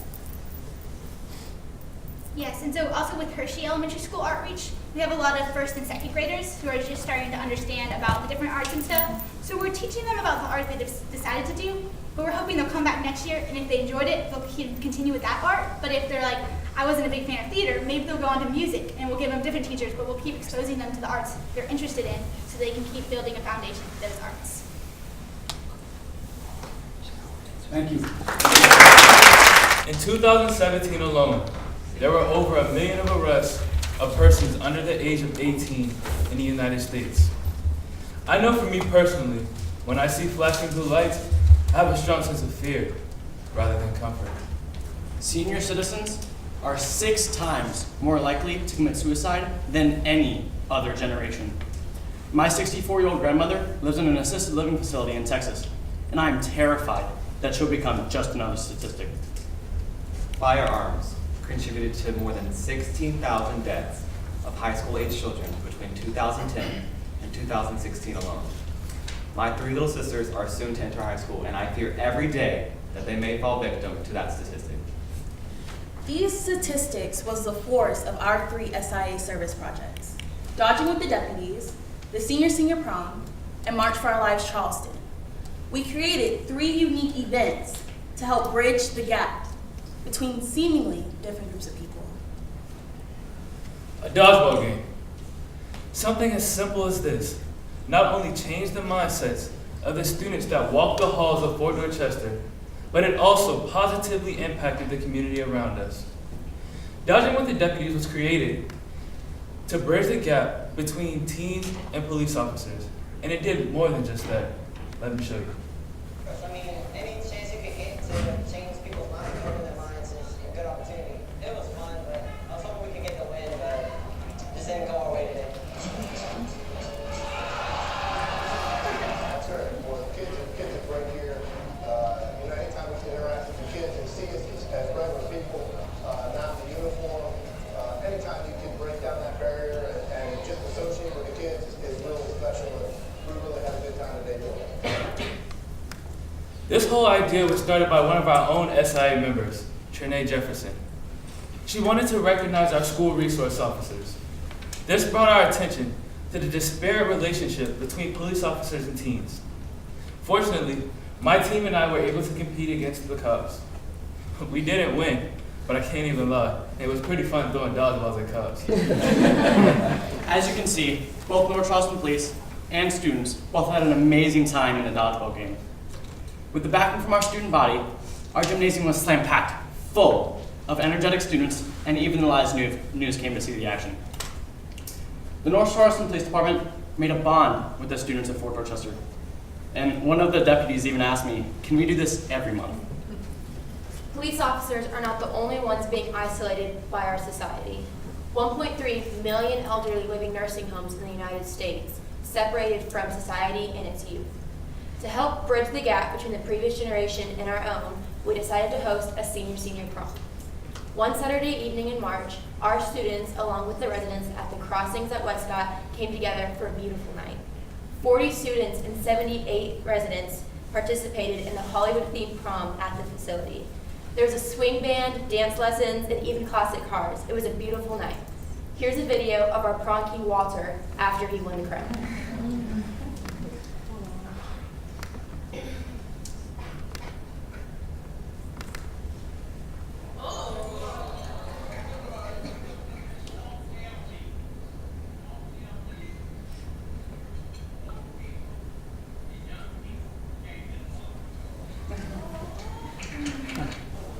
As you can see, the purpose of the senior prom is to bring two different age groups together to connect and bond.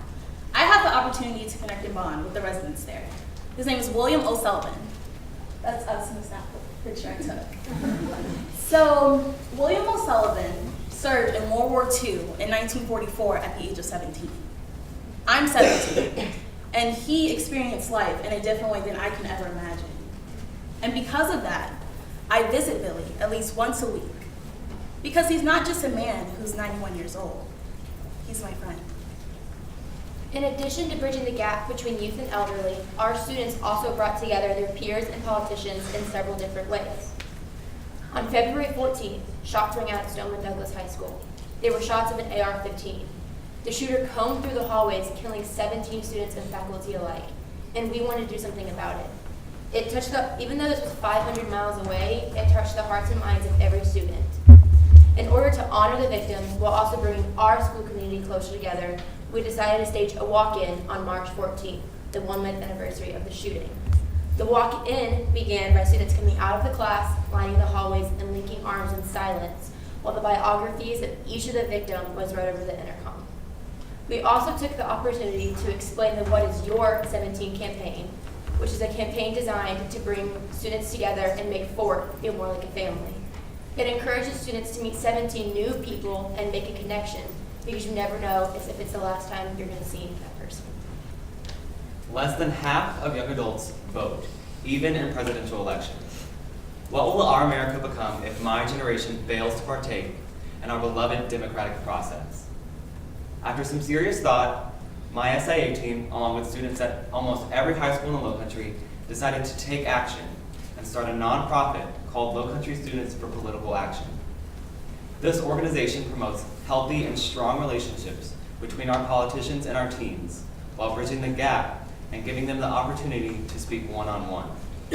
We give students the resources and encouragement to join various political campaigns, rallies, and town halls.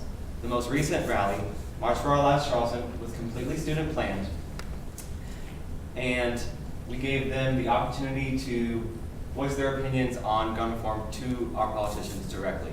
Here's a video we put together showing you these amazing achievements.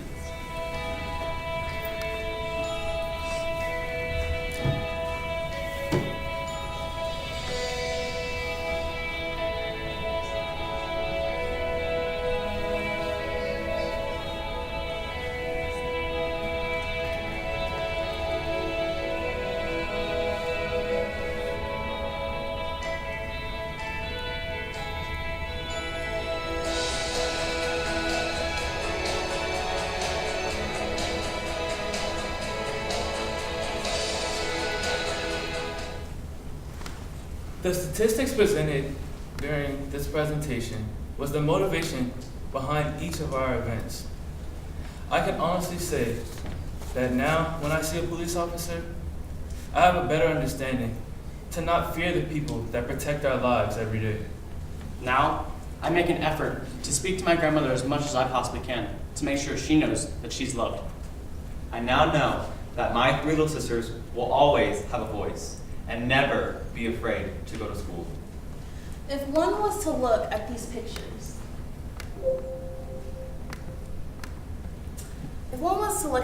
on the board, one might think that they have nothing in common, but that's false. And our SIA event proves that there's no gap. Whether it's teens and police officers, teens with the elderly, or teens and politicians, with little effort and patience, we hope that all groups can help bridge the gap. Thank you.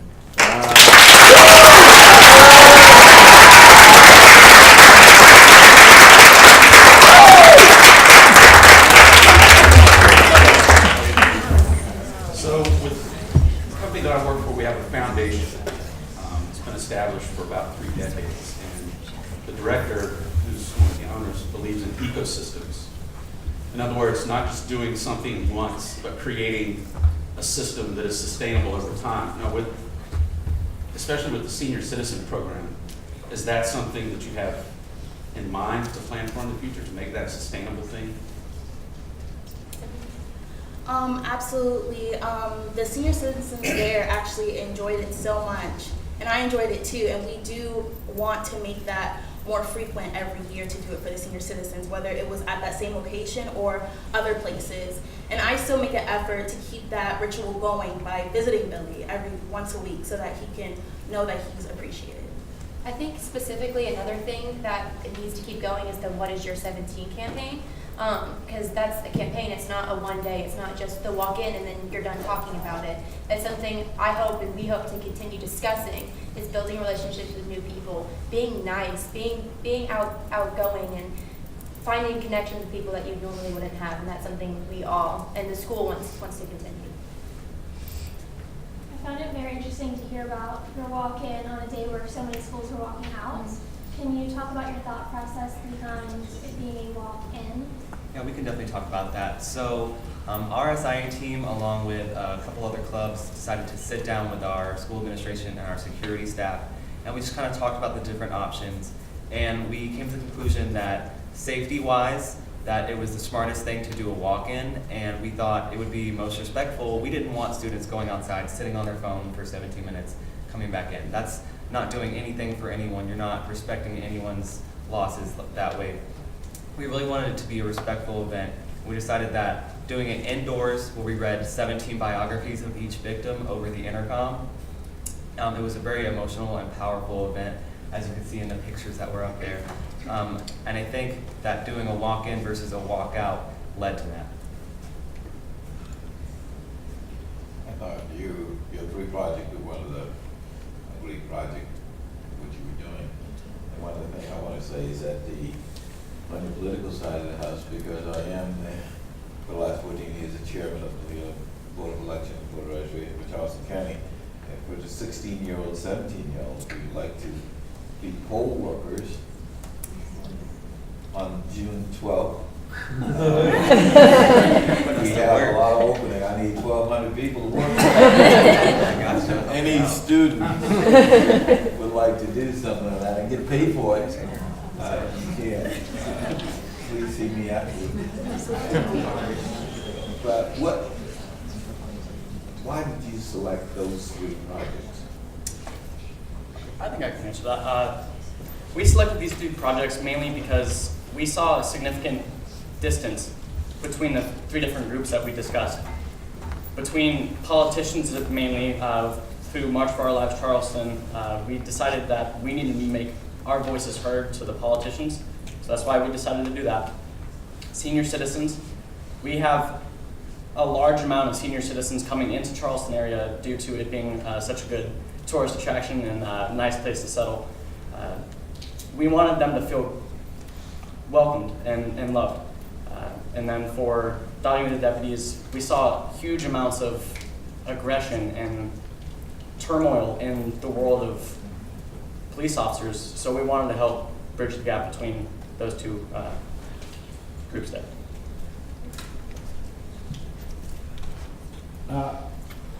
In addition to it being an effective presentation technique, you began with a description of what the need was, and at the end described this almost epiphany-like moment that the experience has provided you. How can you be confident that your clubmates and schoolmates are experiencing, through reflection and engagement, the same thing that you have experienced? I think it kind of stems off of what he said. It's a cycle, it's an ecosystem. You have to continue building those relationships, not just between myself, but between my peers, making sure my peers are stemming those new relationships, new bonds, whether it be with police officers, the elderly, politicians, or just ourselves. You have to keep furthering that, not just us five standing up here. It's a community. There's 2,300 students in our high school, and we're trying to get almost every single one of those students involved and furthering the relationships as much as we can. And to add on to that, we didn't go to extreme detail about What's Your 17, but basically What's Your 17 is we gave the opportunity to each of our students to make a pledge to at least do 17 nice things, whether that's giving 17 hugs or smiling at 17 people or making 17 new friends. We gave them that opportunity to make a change and make a difference. And that's basically What's Your 17. Thank you. Thank you.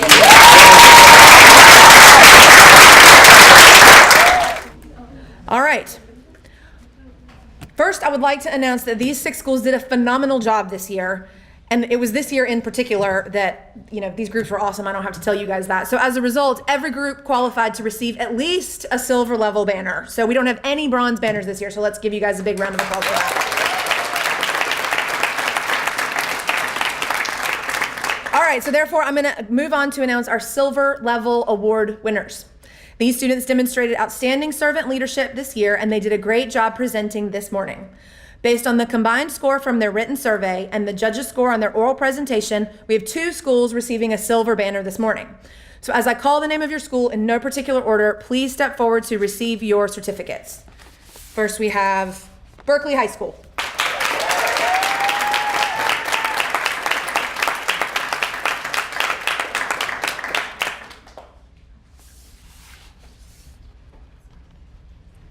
And next is Garrett Academy of Technology.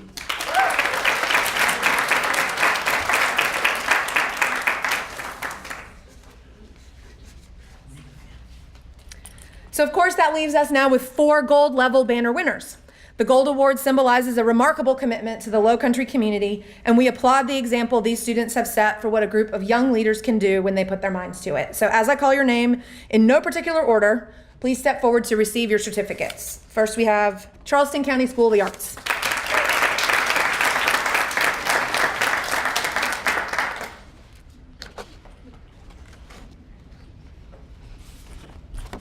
James Island Charter High School.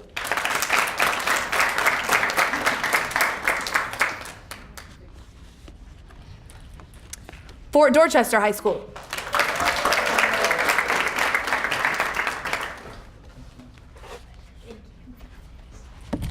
And Stratford High School.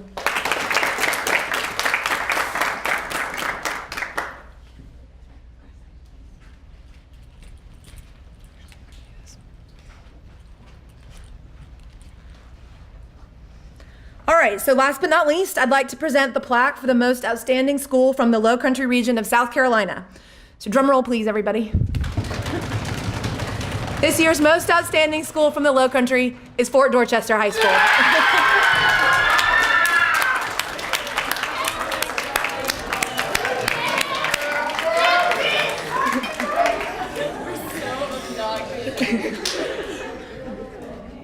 On behalf of the Jefferson Awards Foundation, our South Carolina Students in Action sponsors, which include BB&T, CSX, Dabo's All-In Team Foundation, and Johnson & Johnson Insurance, all of our community partners, our remarkable panel of judges from this morning, I would like to thank all of the students that have been with us today for your amazing service work. Y'all are an inspiration to all of us. Thank you so much.